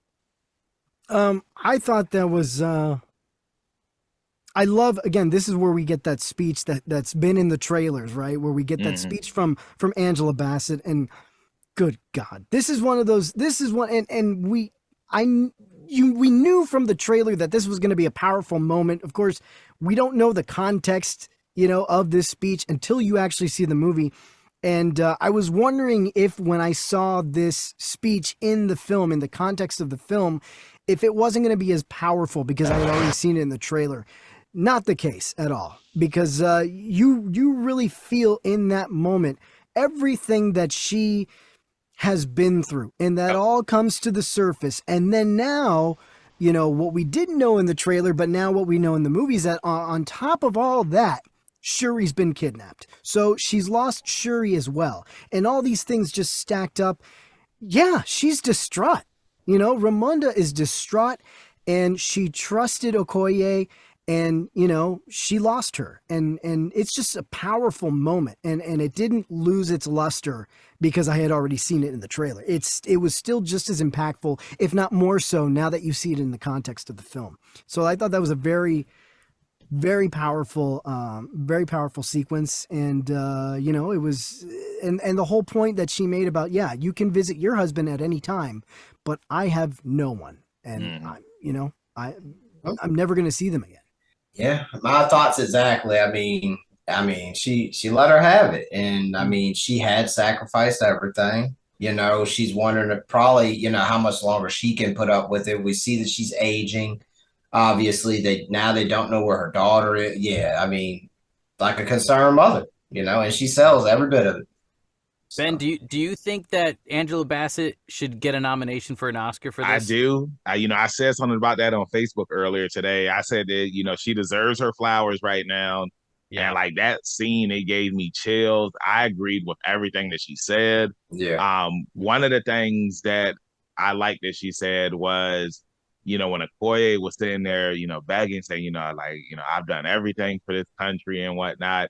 And when Ramona said, well, after Killmonger showed up, you just stood there by his side as he kicked me and my family to the curb, and you didn't, do anything to help us then. But it's like, I agreed with her on that. And so I just think that she had every right to, strip her of her position, because again, it was Okoye's recommendation for Shuri to even come with her. And, at this point in time, she thought that her daughter was dead. And she lost her daughter. She lost her son. She lost her husband. And, in her mind, she was the only person left. So it's like, I understand why she felt the way that she felt. And yeah, I think that she deserves like everything that's coming her way. Like, I mean, everybody, they praised this scene. It's just like the emotion that was going on in the room, the cinematography, like everything at this moment in the movie, it was really good. I do want to mention real quick that she's a huge part. I gave her a lot of credit when Banks and I talked about this off the pod. I gave Angela Bassett a ton of credit because she's the main reason that this movie goes off the way it needs to go off. Yeah. Because she basically carries it for the first, I don't know how you would break it up, but the first at least 2-3 acts of the movie. Yeah. She carries it. And it's just like her delivery was flawless. Definitely. And one other thing I wanted to say too, Daniel Kaluuya, he was supposed to be in this movie too, but he wasn't able to do it because of scheduling conflicts because of busy guy. Busy. A lot of them are busy. So well, he was working on the Jordan Peele movie, wasn't he? Nope. That's Nope? Why I said because of Nope. Yeah, that's why he wasn't able to. He noped out of there. Is that what you're saying? He was dealing with an invasion himself. you know. That's Damn right. right. Yeah, let me actually play devil's advocate because I agree with everything you guys are saying. But I feel like this scene was one of the moments that kind of made me think about one of the things that I could poke a hole on this movie, which was a lot of the characters call back to scenes from the first movie. Yeah. And this is like I think the 30th Marvel movie that we've got. And one of the things that Kevin Feige always tries to market his movies with is by saying you can watch any of my movies and you'll understand what's happening from beginning to the end because it's all got a beginning, middle, and end. And so you don't have to go back and see anything else before you go watch this one. And because this movie had a lot of callbacks, there was a part of me that was like, if I wasn't a fanboy of Marvel and I wasn't watching all these movies, would these scenes have kind of gone over my head a little bit, or would I have just kind of like gotten it and just moved on? How do you guys feel about that? Well, I mean, I would like to think that if you haven't seen any other Marvel movie, I'd like to think that coming into Wakanda Forever, you would have at least seen the first Black Panther. Yeah. The first Black Panther was huge. There weren't a lot of people that didn't see that film. It was a cultural phenomenon. And so I think with this film, like, sure, there probably were some references to the first one and all that stuff, but I don't see too many people coming into this movie without having seen the first movie first. I mean, I'm sure there are a few people that this is their first introduction to Black Panther or the world of Wakanda, but that can't be a lot of people. And if anything, I guess the way I could also prove myself wrong about that point of view is that we see Killmonger towards the end of the movie. And so all this time that these characters are bringing up Killmonger, the viewers are probably thinking, who the heck is that? Like, I don't know who Killmonger is. But then you see him in person and you're like, oh, wow, that guy looks like he's messed people up. So we understand where they're coming from now when they bring this character up, which I guess adds rewatchability, I suppose. But yeah, I mean, any last thoughts before we move on to our next scene? Mm-mm. All right, then, let's do this. So later in Talokan, Shuri meets Namor, who proceeds to show her his underwater kingdom filled with vibranium. He calls himself a mutant, protecting Talokan for centuries from discovery by the surface world. We find out from his flashbacks that he has a real hatred for surface dwellers. He believes all they know is hatred and sickness, and they would very quickly reject Namor and his people of Talokan. Namor gains his name after a colonizer tells him that he's un niño sin amor. Namor gives Shuri a Talokan bracelet made from the plant that gave his people their abilities. Alarmed by the surface dwellers who he believes would want to imprison his people for their resources, Namor proposes to Shuri an alliance with Wakanda against the rest of the world, but threatens to destroy Wakanda first if they refuse. Shuri refuses. Then Namor is informed that he's been called by Ramonda with the seashell. So he goes off and does his thing. D, what do you think about this sequence of introduction to Talokan and all the people? I thought it was eye-opening for her to immediately as viewers, not just Shuri, but you understand why he's doing it. You get to see some of his, the young kids playing and just having a fun time. And he takes them down and tells her that, he essentially created a son for his people. And it's more than just, he's not really talking about vibranium. That's the one thing this has nothing to do with the resource that is available to them down there. That's right. He's just telling her about his people. And then that's kind of why it's easy to see where he's coming from once again, because he's doing this for his people. He gets down there, he gives her ceremonial robes and things like that to just kind of hang out and, lets her feel welcome.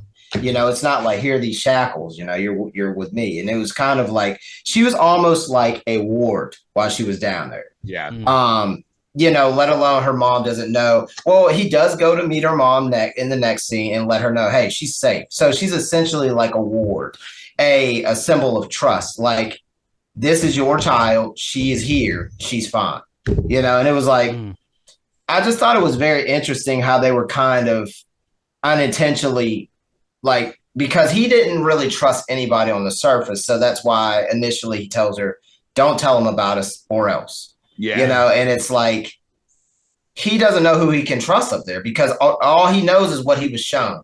You know, it's like if you teach a dog to attack everybody who comes in your house, guess what? You know what I'm saying? That's all they know. Yeah. So until you change it, you know, which is very hard to do, once it's ingrained. So I thought it was an interesting scene and just kind of eye-opening, and it let her know that he isn't just some sort of brute. He actually means what he says. Yeah. You know, it just further drives it home. Continue. Yeah, I mean, I was gonna say, especially when you see, like, you know, you see kids as well. Yeah, you see exactly. like the human side of Talokan, and also the music that plays when you first see Talokan. Very festive, kind of. The giant mesmerizing whale, the mesmerizing music. Like, it's such a beautiful sight when you get to see it. And you even, I mean, Shuri basically gives us that impression as well that it's gorgeous. Oh my God, I'm so amazed. He oddly reminds me of King Poseidon from The Little Mermaid. Like, he kept telling his daughter, like, look, don't go up there and trust these people. Look what happened to her. You know what I'm saying? Some of them, you know, that's the similar story. The warmth that you get from him when he tells Shuri about how, you know, he brought the sun to his people with vibranium. I was like, man, like, this guy cares so much for his people, and he's so scared of what's going to happen. When he goes off and tells, you know, his flashback, I was sitting there thinking, yeah, man, people suck. Like, what the heck? They all deserve to not talk to you guys. Like, everything you did was justified, in my opinion.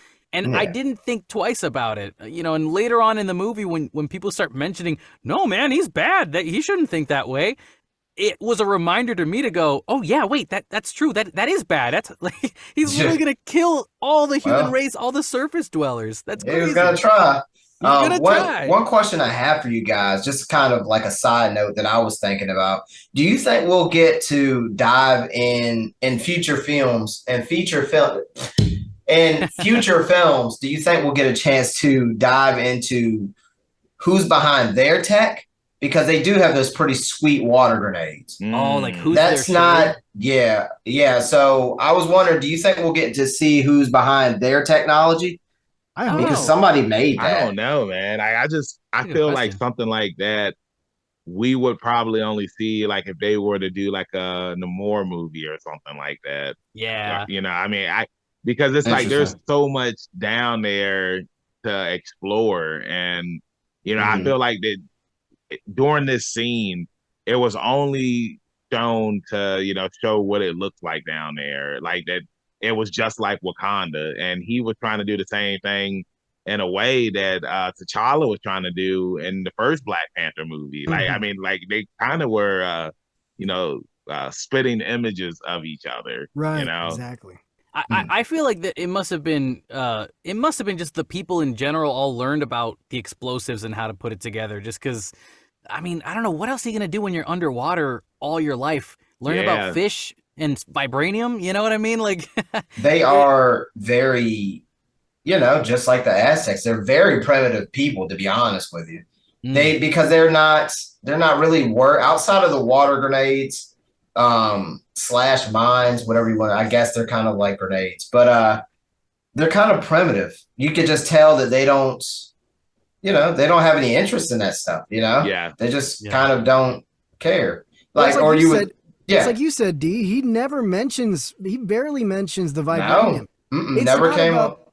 It's not about the vibranium for him. You know, he mentioned he used it to bring the sun to his people, and that was it. Right. And he told her the story about his mother and whatnot. And I just think it's interesting if you stop and think about how it would have changed things had T'Challa still been alive, because of he, unlike his parents, was more. I think he was way more open to the outside world because of the relationships he built with the Avengers, for example, Tony and Steve, and seeing that people like Steve, for example, he knows that everybody isn't downright evil. And, you know, Steve was the moral compass, as I like to call him, of the Avengers. And I think T'Challa would have been able to say, hey, come here and let's sit and actually talk counsel to counsel. But because he's not there and his mom already being on edge, it kind of like, you know, automatically escalates the situation because there's nobody there to negotiate, you know? Yeah, so I thought it was interesting. That because they sit down with the council, and I don't think it really came up like, hey, let's get a chance to sit down and meet this guy and negotiate. That I don't think that was part of their conversation. It was like, we don't trust him or let's kill him, right? Wasn't that it? That was Yeah. yeah, especially M'Baku. That was his Yeah, it was like a double negative. It's like Yeah. neither one of those was gonna work. But for But- like a split second, like when Yeah. Shuri says to him, like, we gotta find some peaceful way to do this. Yes. Like they were quiet for a second before Namora showed up and said, "Hey, the seashell, you gotta go talk to the Hey, queen." your phone's ringing. Like, man, if the queen had just not used her goddamn seashell for like Yeah, a she second, didn't even know what was going Where on. would I that, know. Where would that conversation have gone? Yeah. So Yep. like it was her fault why she died. Spoiler alert. I do. Oh, here we go. I would like to talk about just the world visually that they presented of Yeah. Talokan. Mhm. And of course, with this movie, there are going to be some inevitable comparisons to Aquaman and Atlantis and all that stuff. Yeah. What I really liked about Talokan and how it's presented to us visually, with Aquaman, it's a little bit more lighter and brighter, and Yep. maybe there's maybe I guess maybe a little more CGified, but it's very dynamic and spectacly, right? With Talokan, you do see there is a spectacle to it, but there's something tactile about the way it looks. It looks like a place I can actually go to, more so than like Atlantis in Aquaman. There's something more realistic about the way it looks. And Yeah, I think that adds to the whole idea of why he brought the sun down to Talokan, because Yeah. realistically, it's pitch black down there. Right. There is no sun, and his people would want to at least experience it again after not being up there for years, thousands of Exactly. years at this point. and like in Aquaman, it's like, well, where is the light coming from? Yeah, Where is the light coming from in the Atlantis? power of there? friendship. Uh-huh. That's where. Oh, And I really like the pivot because I really like what they do here because obviously it was going to be, I like that they switched the lore from Atlantis to this Aztec Mayan influence city. And I really think they pulled that off very well because obviously they want to distance themselves from DC and what Aquaman's doing. So I thought it was very smart for them to change it and kind of change the city from Atlantis to Talokan and make it more Aztec and Mayan based. And with that, I like the way it's written, how Namor gets his name, and like what you said, Kevin. What was it? What was the line? The un niño sin amor, a child without love. And I like how he gives it this backstory, and with his mother and all that stuff, and it really presents it's done very organically, and it fits because that was one of the things I was wondering is like, okay, they're switching from Atlantis to this Mayan Aztec influence. How is that going to work? What Namor? That doesn't sound like anything. Yeah. But I like that they It was pretty epic. It was really I epic. like that he gets that from the Spaniards, the Spanish, sin namor. And I thought that was really cool. This is the first time in the MCU we have heard the word mutant. Correct? I was just about to bring that up. Yep. Yeah. In that form. I know in Miss Marvel, they don't use mutant, they use mutation, right? They say mutation. But this is the first time we've actually heard that form of the word. We've actually heard the word mutant.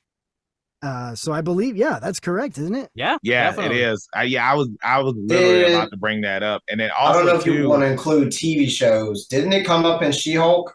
no, they just said X-Men You- and She-Hulk. But it Oh, was did they? Okay. yeah. Oh no, they said X-Men. They said X-Men. Yeah, they said X-Men. Well, No, look, we all know what X-Men are. Oh yeah. That's not. Yeah, but I was gonna bring up like I love the Blade reference with his mother because with Blade, like his mom, she became a vampire while she was pregnant with him, and like that's the reason why While she was pregnant. yeah, and it's the same thing happened with Namor. It's just like the mom, she drank the stuff so that way that they could survive, and like that's the reason how he became who he is. So That's right. I love that reference too, if that is even a reference. Yeah, it's a good similarity. I Yeah. like it. If I like nothing it. else, good point out. Now that you Yep. bring it up, I like it.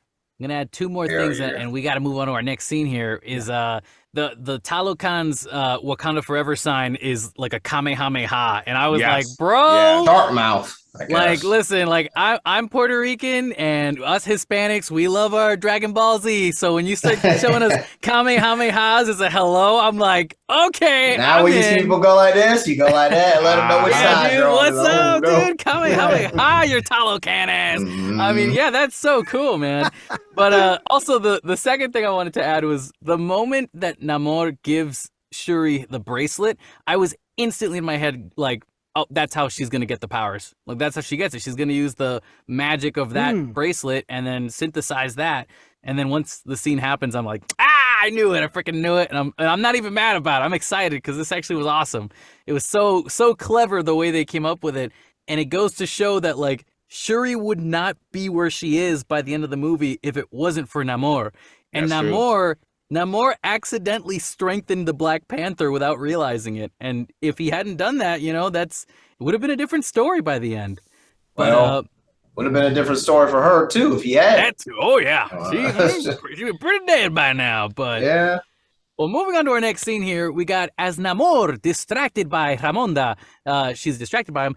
Nakia helps Shuri and Riri escape. Namor retaliates with an attack against the capital of Wakanda, during which Ramonda drowned, saving Riri Williams. Namor now declares Shuri as the queen, hoping that she will make the right choice for her people. He vows to return in a week with his full army unless Shuri agrees to join him. After Ramonda's funeral, M'Baku acts as Shuri's counsel and recommends that the citizens of Wakanda be relocated to the Jabari Mountain for their safety. Meanwhile, Ross is arrested by his ex-wife and director of the CIA, Valentina Allegra del Fontaine, for secretly exchanging classified intelligence with the Wakandans. Turns out she bugged Shuri's bracelet before Everett found it on the bridge. How the heck did she bug her the bracelet? That's a Wakandan vibranium. She said she item. had showed up. Well, bugging something is just putting something on. No, they mean like how is she able? Well, she didn't put. I don't think she like put. Advanced That doesn't. Technology. But that's what I'm saying. Bugging something is like bugging a car. It doesn't mean you have to put something inside of whatever it is. You have to put something on it, attach I see something. what you're saying. And she did say Bluetooth she did say she showed up to the scene. Like, what did she say? 12 hours before he got there, something like that. Something like that. It was some outrageous time that I just don't know.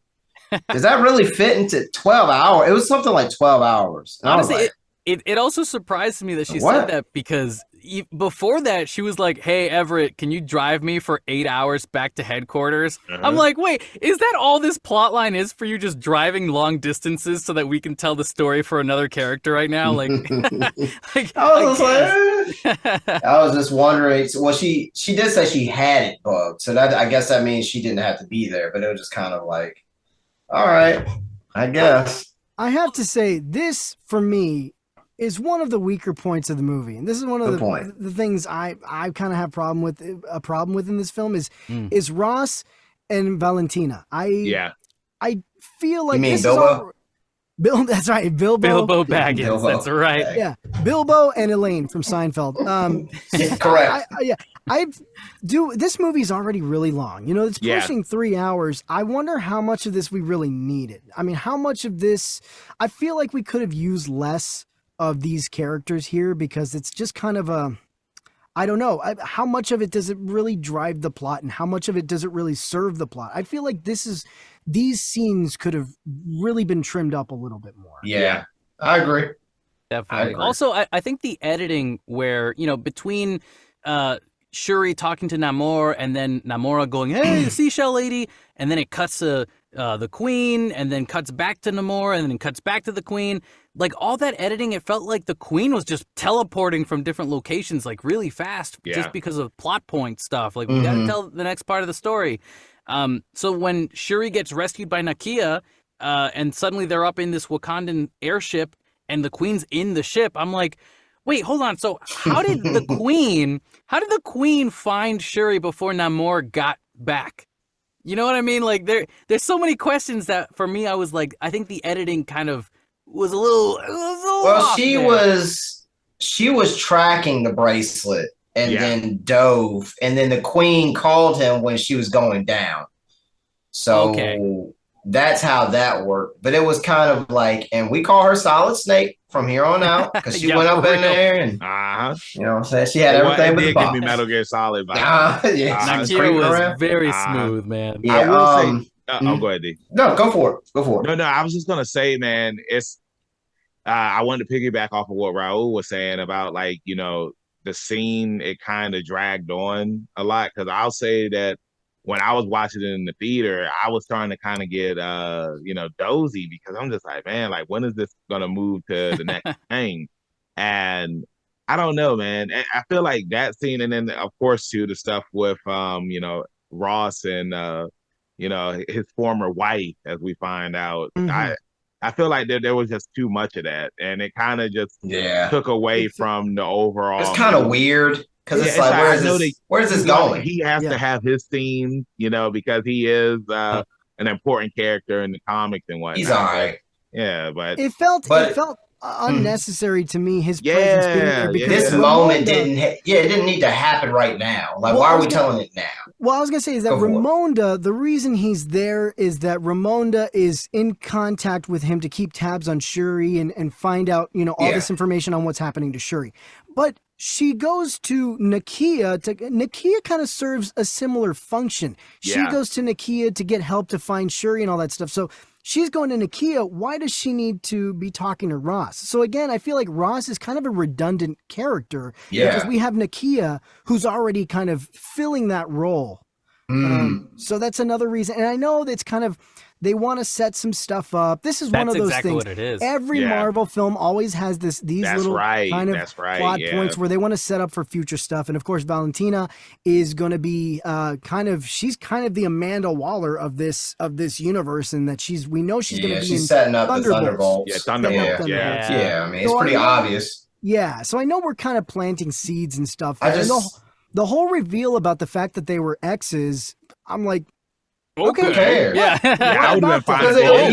Even when he delivered it, it was like, that was my ex-wife, or he was like, I'm talking with my, however it happened. It was like, why is that important? Why literally, like, okay, like, It did seem, I would say, with his lines throughout the other thing that made it so bad was like it was a recurring theme throughout the movie. It's like he would give them information and they wouldn't give him anything, and it was like, we'd tell you more if we could. Thanks. Yeah, but they just kept that's fine, but I'm saying it was still redundant because it just kept going on throughout the movie. It's like, well, thanks again. Hey, look, Namor has stuff tapped too. So as soon as they would have said something. I bet. Oh God, those earrings your ex is wearing? Bug them. Well, and also, that she can like sneak into his house whenever because it's like, they've been married. Namor can sneak in too and drop off a time machine. So he knows about water explosive too. right there. Yeah, exactly. What is that? Yeah, but something I wanted to touch on before we move on was that I didn't like that Nakia had shot the person, and it's like if she would have just let Shuri heal her, then everything that's about to happen wouldn't have happened, Well, that's where all that was the that was the guitar string snapping, right? Like that kind of incited all the fighting and the aggression and all that stuff. So it's about fear. Like it's about fear and suppression. Because again, the queen, if she hadn't used her seashell, then Namor wouldn't have shown up. Yeah. Because she was scared that her daughter was dead and she was threatened by Namor. And then Nakia's like, let me ask you guys something. Yeah. And I'll start with you, Kevin. Do you think that there was something more between Shuri and Namor? Because when I was watching the scene, I was just like, I don't know. It seems like that they're trying to like push them together. Like, because when Shuri was just like, well, I'll just stay here so that way that Riri can live. But what do you think, Kev? I don't think so. I think that Shuri has a warm thing about her, a warm feeling about her. And that sequence between the two of them talking to each other made me think of Chadwick Boseman and his Black Panther, because you see in Shuri that she has a bit of T'Challa in her as well. Yeah. And like that to me was the sequence that made me realize that she has empathy. It's in there. She's not a completely dark person in there. And she has a heart that wants to care. But she's struggling just like everybody else is. But, I think Namor was there to prove to us in that sequence that Shuri still has that within her. she can be a good leader, and she could be a future good queen if she really put her mind to it. But yeah, Raul, what did you think of that? I don't think so either. I think that was more. I didn't get that they were trying to go for something more between her and Namor. I feel like she would have stayed. The reason she wanted to stay was more kind of what you saw when she came to Talokan. She was connecting with the people, and she felt, like Kevin was saying, she felt empathy for him. So I think that's what I was getting, is that she was willing to stay to help the people. Also, hashtag Namor and Storm should totally get together when the X-Men show up. I think that would be an amazing duo. She controls the weather and the storms, and then Namor uses tsunamis and kills people with orcas. Oh man, how badass would that be? We'll call it the House of W. Exactly, the House of W. House of Wakanda. That's the name of the third movie. So moving on to our next scene here, we see a montage of Shuri and Riri working together to finish building suits for the Dora Milaje, figuring out Namor's weakness and helping Riri build a vibranium Iron Man suit. Shuri, using the Talokan bracelet with a remnant of the herb that gave Namor's people their underwater abilities, synthetically reconstructs the heart-shaped herb. Called it! After ingesting the herb, Shuri becomes the new Black Panther and meets Killmonger in the ancestral plane, who urges her to seek revenge. Upon returning, she is accepted by the other Wakandan tribes as the Black Panther. Despite M'Baku's advice for peace, Shuri is determined to get vengeance for Ramonda's death and orders an immediate counterattack on Namor. Preparing for battle with Io, assuming the role... Oh, Io, that's the other general of the Dora Milaje. Shuri bestows the Midnight Angel armor upon Okoye, who in return recruits Anika to join her. Williams creates a suit of powered armor to defend Wakanda. There's a lot to unpack here. I think we also totally missed to talk about the death of Angela Bassett's character. That was really, really heart-wrenching, and like I felt like the way I felt with Aunt May dying in No Way Home. Yeah. Where in my gut just hurt so much that when I wanted to go watch it a second time, there was a part of me that was thinking, oh man, can I really handle this again? But I went in, did it anyways. Still a great movie a second time. Actually liked it even more the second time. But going on to this montage stuff, I thought to me this was very like Marvel cookie cutter like montage stuff of like, oh, we gotta come up with a plan. All right, epic music playing. We're all having fun now, doing our thing. Don't worry, there's hope for us. It was no AC/DC, but it was okay. Yeah, exactly. No, it was like an 80s movie. It was like rock. They was getting everything. Yeah, exactly. A lot of the sciencey jargon, like, well, if we do this, then we got to do this. Oh, that's right. It's the thing, the blah blah blah blah blah. Science jargon, giants guard. They both say the same thing at the same time. Oh yeah, it's the coupling blah blah blah blah. Why didn't it have been better if they played the theme song from Weird Science? Science. Weird Science. Yeah. They're like, huh? Da da da da. Yeah. I think the whole sequence was pretty cool though. The way that they did try to set that whole thing up, and the Killmonger reveal to me was like I had a feeling he was gonna show up. Yeah, like as soon as he showed up, I thought it was gonna be the Queen at first because I could have sworn I saw the Queen's crown. Yeah. But I guess that wasn't the case. But the moment he did show up, I was like, oh my God, why didn't I realize? That makes so much sense because from the beginning, you know that Shuri is in a dark place and she wants to burn the world. So, of course she would call upon, Killmonger. Desperation. Yeah. You know what's crazy? For some odd reason, I thought that they were going to do a Fast and Furious and have Chadwick's brother play T'Challa and then put T'Challa's face on the brother and then have somebody voice over, because because we interviewed somebody that on our podcast that does a really good T'Challa voice, and they could have did that. That's what I thought was gonna happen. Yeah, interesting. Maybe pull some Luke Skywalker CGI kind of thing. You're saying I'm glad they didn't then though. Yeah, because me too. I feel like if they had done that, it would have taken away from the story of what Shuri's point was for the movie. Yeah.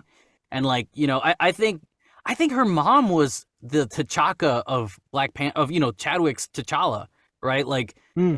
the dad T'Chaka is the one that wants to help T'Challa, and now we got the Queen talking to Shuri towards the end of the movie. Giving the guidance to her. Yeah. Like I really like that connection. It's like it's poetry. It rhymes, as George Lucas would say. It was very, very lovely the way they did that together. But how about you, D? What did you think about all that? The montage and everything. I thought it was pretty cool. You know, it was something that the movie needed to have at some point in time. Obviously, she didn't have a suit built yet. Riri, that is. So, I thought it was fine. It was one of the, I just kind of wanted to get past it. And I wasn't a fan of the what would they call the Midnight Angels? Yeah. Sounds like a biker gang a little bit, but it's Now cool. everybody has an Iron Man suit, so it's I will say that it needed to happen leading up to her own show or series or movie. I'm not sure what it's categorized right now, but the Ironheart Project. Yeah. Then Disney Plus, obviously she'll have something to do with the probably Armored Wars.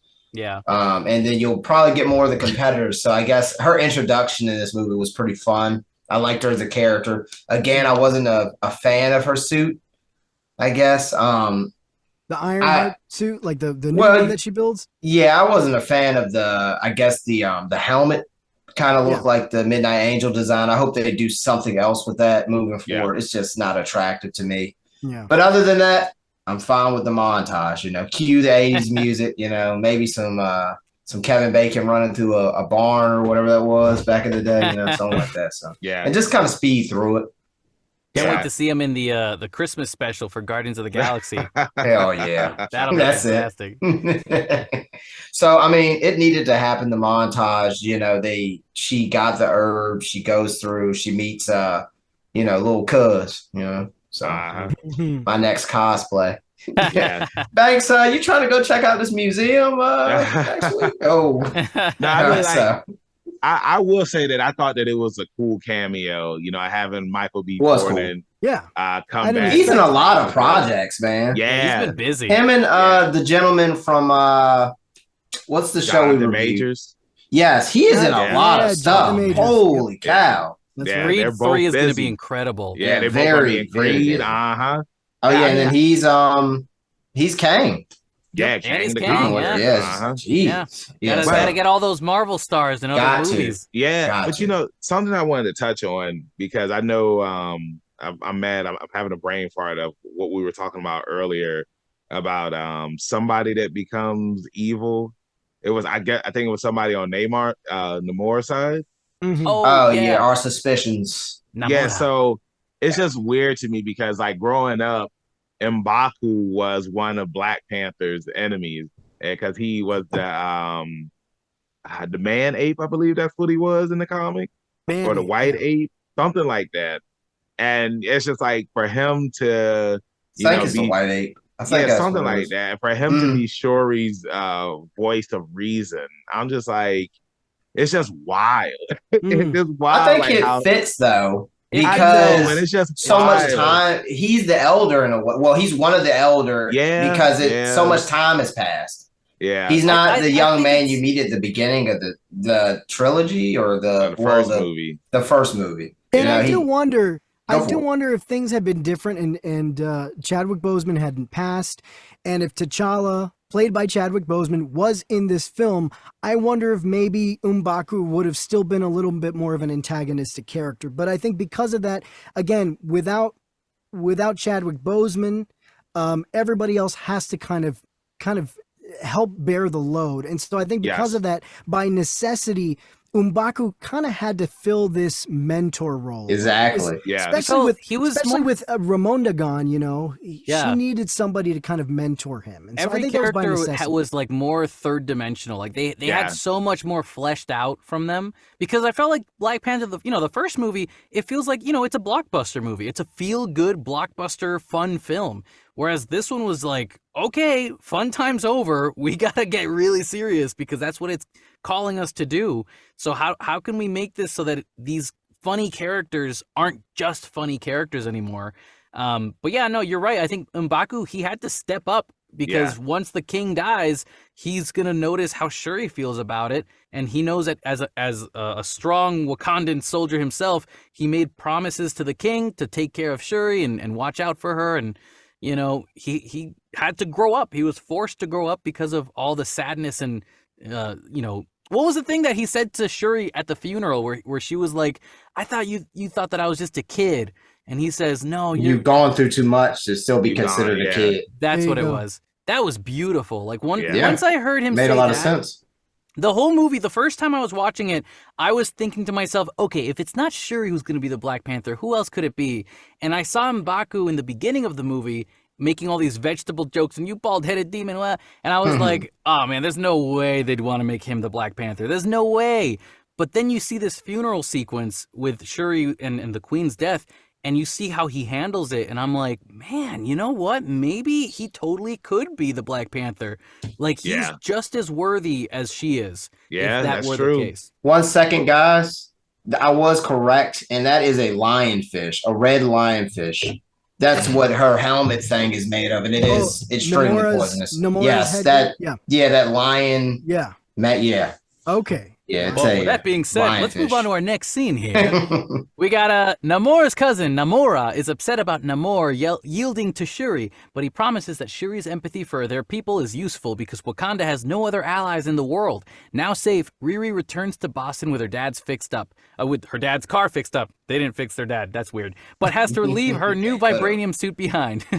Later, Okoye rescues Ross from captivity. Meanwhile, in Shuri's absence, M'Baku steps forward to challenge for the throne. Shuri visits Nakia in Haiti, where she burns her funeral ceremonial robe like her mother wanted, allowing herself to finally grieve T'Challa. We see a bunch of shots of Chadwick Boseman's T'Challa before we see Shuri finding peace within herself. In a mid-credits scene, Shuri learns that Nakia had a son with T'Challa named Toussaint, who Nakia has been raising in secret, far from the pressures of the throne. Toussaint reveals his Wakandan name is T'Challa. Lot to unpack there. What do we got, guys? Ben, how do you feel about all this? I just want to let y'all know that when they showed that scene in the theater, I was sitting next to my friend, and I was just like, bro, you should start clapping so that way that everybody in the theater can start clapping. He was like, I'm not going to do that. So I started clapping, and then he was just like, are you serious? Like, everybody in the theater clapping. I was like, because, bro, like, it was an incredible, powerful scene that I wasn't expecting. I mean, it was cool seeing the mid-credits thing, but I wasn't expecting like a little kid to show up and be like, yeah, like I'm T'Challa's son. I thought that was really an emotional and cool moment. And then, you know, just seeing the clips of T'Challa, Chadwick Boseman, it was a very emotional scene. Again, like how I had mentioned with Paul Walker earlier, in the Fast and Furious, I think it was Fast and Furious 7, when they had showed like the clips of him from the first Fast and Furious movie to the last movie. That's what it felt like when I saw the stuff with T'Challa. And I don't know, like, I think the one last thing that could have made this movie really better, I mean, not saying it was a bad movie or anything, was if they would have played all the stars like for the credits, because I remember like when Black Panther ended and they played all the stars, I remember like everybody in the theater was just yelling, they were happy and whatnot. And I feel like when they were playing, like showing the tribute to Chadwick, if they would have just played that or something like an instrumental, it would have been really cool. But I also like the fact that Shuri had asked Nakia if her mother had saw him, and she was like, yeah, like, but it's just like, do you think that Ramona, do you think that she knew that that she had a grandson, or like did she found out when she came to the island to see Nakia? Yeah, I think she did know, because Shuri asked her like, did the queen know before she passed away? And Nakia was like, yep. Like she yeah. I mean, like, do you think that she knew? Did she already knew that Nakia had a child, or did she find out when she came to the island to ask Nakia to go say shit? That's what I'm saying. Like, do you think I think she probably knew? just found out. Yeah, I think she had found out when it happened, or when she finally visited, probably. And you know something else too that I want to say before I pass the mic to somebody else is that, remember, Nakia wanted to talk with Shuri, so so I'm assuming that Ramona already knew that that she had a grandson. Yeah, definitely. Dee, what did you think? I thought it was a wonderful wrap up. Like I said, I'm not sure what Namor's what he's gonna do moving forward. Yeah, he did say that, they don't have any allies, but he didn't say what he told her is that they're gonna turn, if they ever need help, they'll turn to us. Mm. So I mean, that could be taken multiple ways. The way I looked at it, based on his tone, it wasn't like evil smirk, but yeah, what you got? I took that as something that this is because, like we were saying before, like the defeat, we were worried about. Well, how does this look on Namor? How his people probably don't. He looks very vulnerable right now. But I took that last scene as like, no. What I'm doing is that we're accepting defeat now. It's almost like a live to fight another day kind of thing. He's playing the long game. He's accepting the defeat now so that they can form. Kind of lulled Wakanda into a false sense of security. That's what I was thinking. So that when they come to Talocan for help, they can exploit that. That's what I was getting. So and it's coming too. Like it's going to happen by the next movie. So this to me was it left me with a sense of, so there's still he still has a plan. He's still up to no good.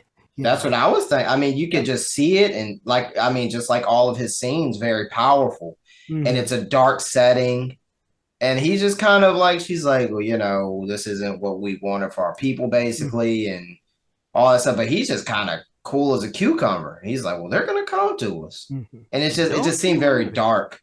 Yeah, and we'll be waiting. I think that was the point of it. Yeah, I think that was the point. I mean, he did everything but smirk at the end of that scene, and I really like that sequence also, just because it's like you know that. Namor is not a good guy, but neither is he a bad guy. He's an anti-hero for sure that only cares about himself and his people. So he'll definitely be willing to cause more trouble and be a villain in later movies if he wants to be. It means protecting his people. Because he's protecting his people. He's making choices based on what he thinks is best for them. And if you read the comics, there's multiple storylines where Namor tries to take over the world multiple times. So this won't be the first time that Namor will be a threat to people. It's not, now that we've seen how Wakanda handles it, now we get to see what happens if Wakanda isn't in the way, and what if Namor wants to take over the world without Wakanda there, or without the Black Panther there. My last little tidbit on him was that it's interesting because you get to see throughout the movie that he's a person that is willing to show you by his actions. Even if he shared a moment with Shuri where he showed compassion, he's willing to do what his people needs him to do. You know what I'm saying? It's not even close, to be honest with you. Right. Like if he could go back and know that she would make him yield in battle, he would probably have just killed her. Right. And Riri. He was just taking them out, but he tried to give them a chance and it backfired, and he knows that now. And it was nice. The wrap-up credit scene was very thoughtful. I don't wish that they changed the credit song, because Rihanna said that she did that for, basically she wrote it for Chadwick. So I wouldn't change a thing. It was a beautiful song. Yeah, it was very, and it made you feel for the situations throughout the movie and in real life all in one, like it should. So now I know there was a lot of talk from people who are saying, oh man, now that they introduced T'Challa Jr., he's going to be a young Avenger, right? And I'm like, no. I don't think they're going to make him a young Avenger. I think because this was such a different circumstance with, the death of Chadwick Boseman, that a lot of people were like, well, now we'll never have a male Black Panther. What the heck? Well, guys, don't worry. We're going to have Shuri now as Black Panther, and she's probably going to do this for another 3 to 4 movies. And then when she's done, I'm guessing by that point, there's going to be another time skip. Yep. And then we'll eventually have an older. You get Chris Evans' cap back, and you get him training T'Challa's son somewhere. Exactly. No, if anybody's going to train his son, it's going to be Bucky. Oh, yeah. There you go. Spoiler. I like you that. just blew my mind. That's a great idea. I love that. Be like, your dad once gave me this, all. He gave me a hand, you could say. Now I'll give you a hand. Now I will. Oh, I'm sorry. Are you? No, go ahead. No, I was just. And my thoughts on the wrap up is like, I've already said my thoughts about what Namor is doing there near the end. I really do feel like with this we got a good sense of closure And, you know, Shuri's getting her closure, and we as the audience are also getting our closure with it finally. And how clever, like we're talking about, how clever is it that this is how you recast T'Challa? In a very clever way, we've got a new T'Challa who, like you said, maybe yes, maybe no, but it does kind of leave the door open for maybe in a future movie, years down the road, we could have a T'Challa be the new Black Panther again. We could have a T'Challa Black Panther in the form T'Challa 2. You see? So there was a hold whole on. issue. I mean, are they going Raul. to recast Chadwick Boseman? Are they not going to recast T'Challa? Well, this is having your cake and eating it too. We're not going to recast him. He's going to be dead. But in a way, we've recast T'Challa. If that makes any sense. No, it does. And I want to piggyback off of what you're saying because now, because we have Kang the Conqueror coming, and then we saw in Loki the different timelines and the different universes and all that stuff. You can, and then Avengers Secret Wars is coming up. You can have an older T'Challa show up, and it's his son. Mm-hmm. Trained by Bucky himself. And I love it. And that's how we get T'Challa as Black Panther again. T'Challa Jr. Mind blown. Let me just add one last thing, and we gotta call it a day, guys. I'm really happy for M'Baku for becoming King of Wakanda. And I think he deserves everything that's coming to him. By the end of the movie, that's right. Finally he was king. given. Yeah, because there was nobody there to face him. That's right. We're assuming nobody challenged him, and if they did, they probably got their butt whooped because M'Baku is like the toughest Wakandan that there is. So I'm happy for him, but I hope he doesn't handle his cases by going at everything if he gets mad about it, because I hope that they like him for that reason. Like, he's a tough guy, good leader. I think he's gonna do a great job. But this is how he becomes the villain now, because now you can have Shuri versus M'Baku.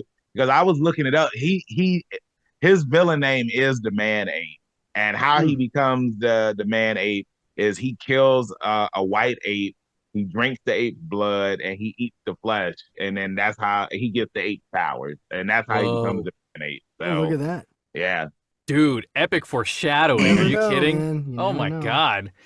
Well then, gentlemen, I think we've made it to the end. So. For all you listeners out there, thanks so much for listening. You can follow us on Instagram at Real Geek News. You can also follow our separate handles on Twitter and Insta at Kevin A. Rivera VO and Raul Ceballos VO. Leveling Up team, where can we find you guys? Captain, you go first, Captain. You want me to go first? You always go first, and then you say. All right, here we go. Well, here we go. You can find me at Rebellious _D23 at Instagram.com. And Banks, if they need a hero, where can they find one? Hey, you can find me at Hero Benjamin Banks at KingBenji_Banks on Twitter, Instagram, TikTok. You can find me on Facebook at Benjamin Banks. I should be the first person to pop up. If not, then I need to contact Mr. Zuckerberg.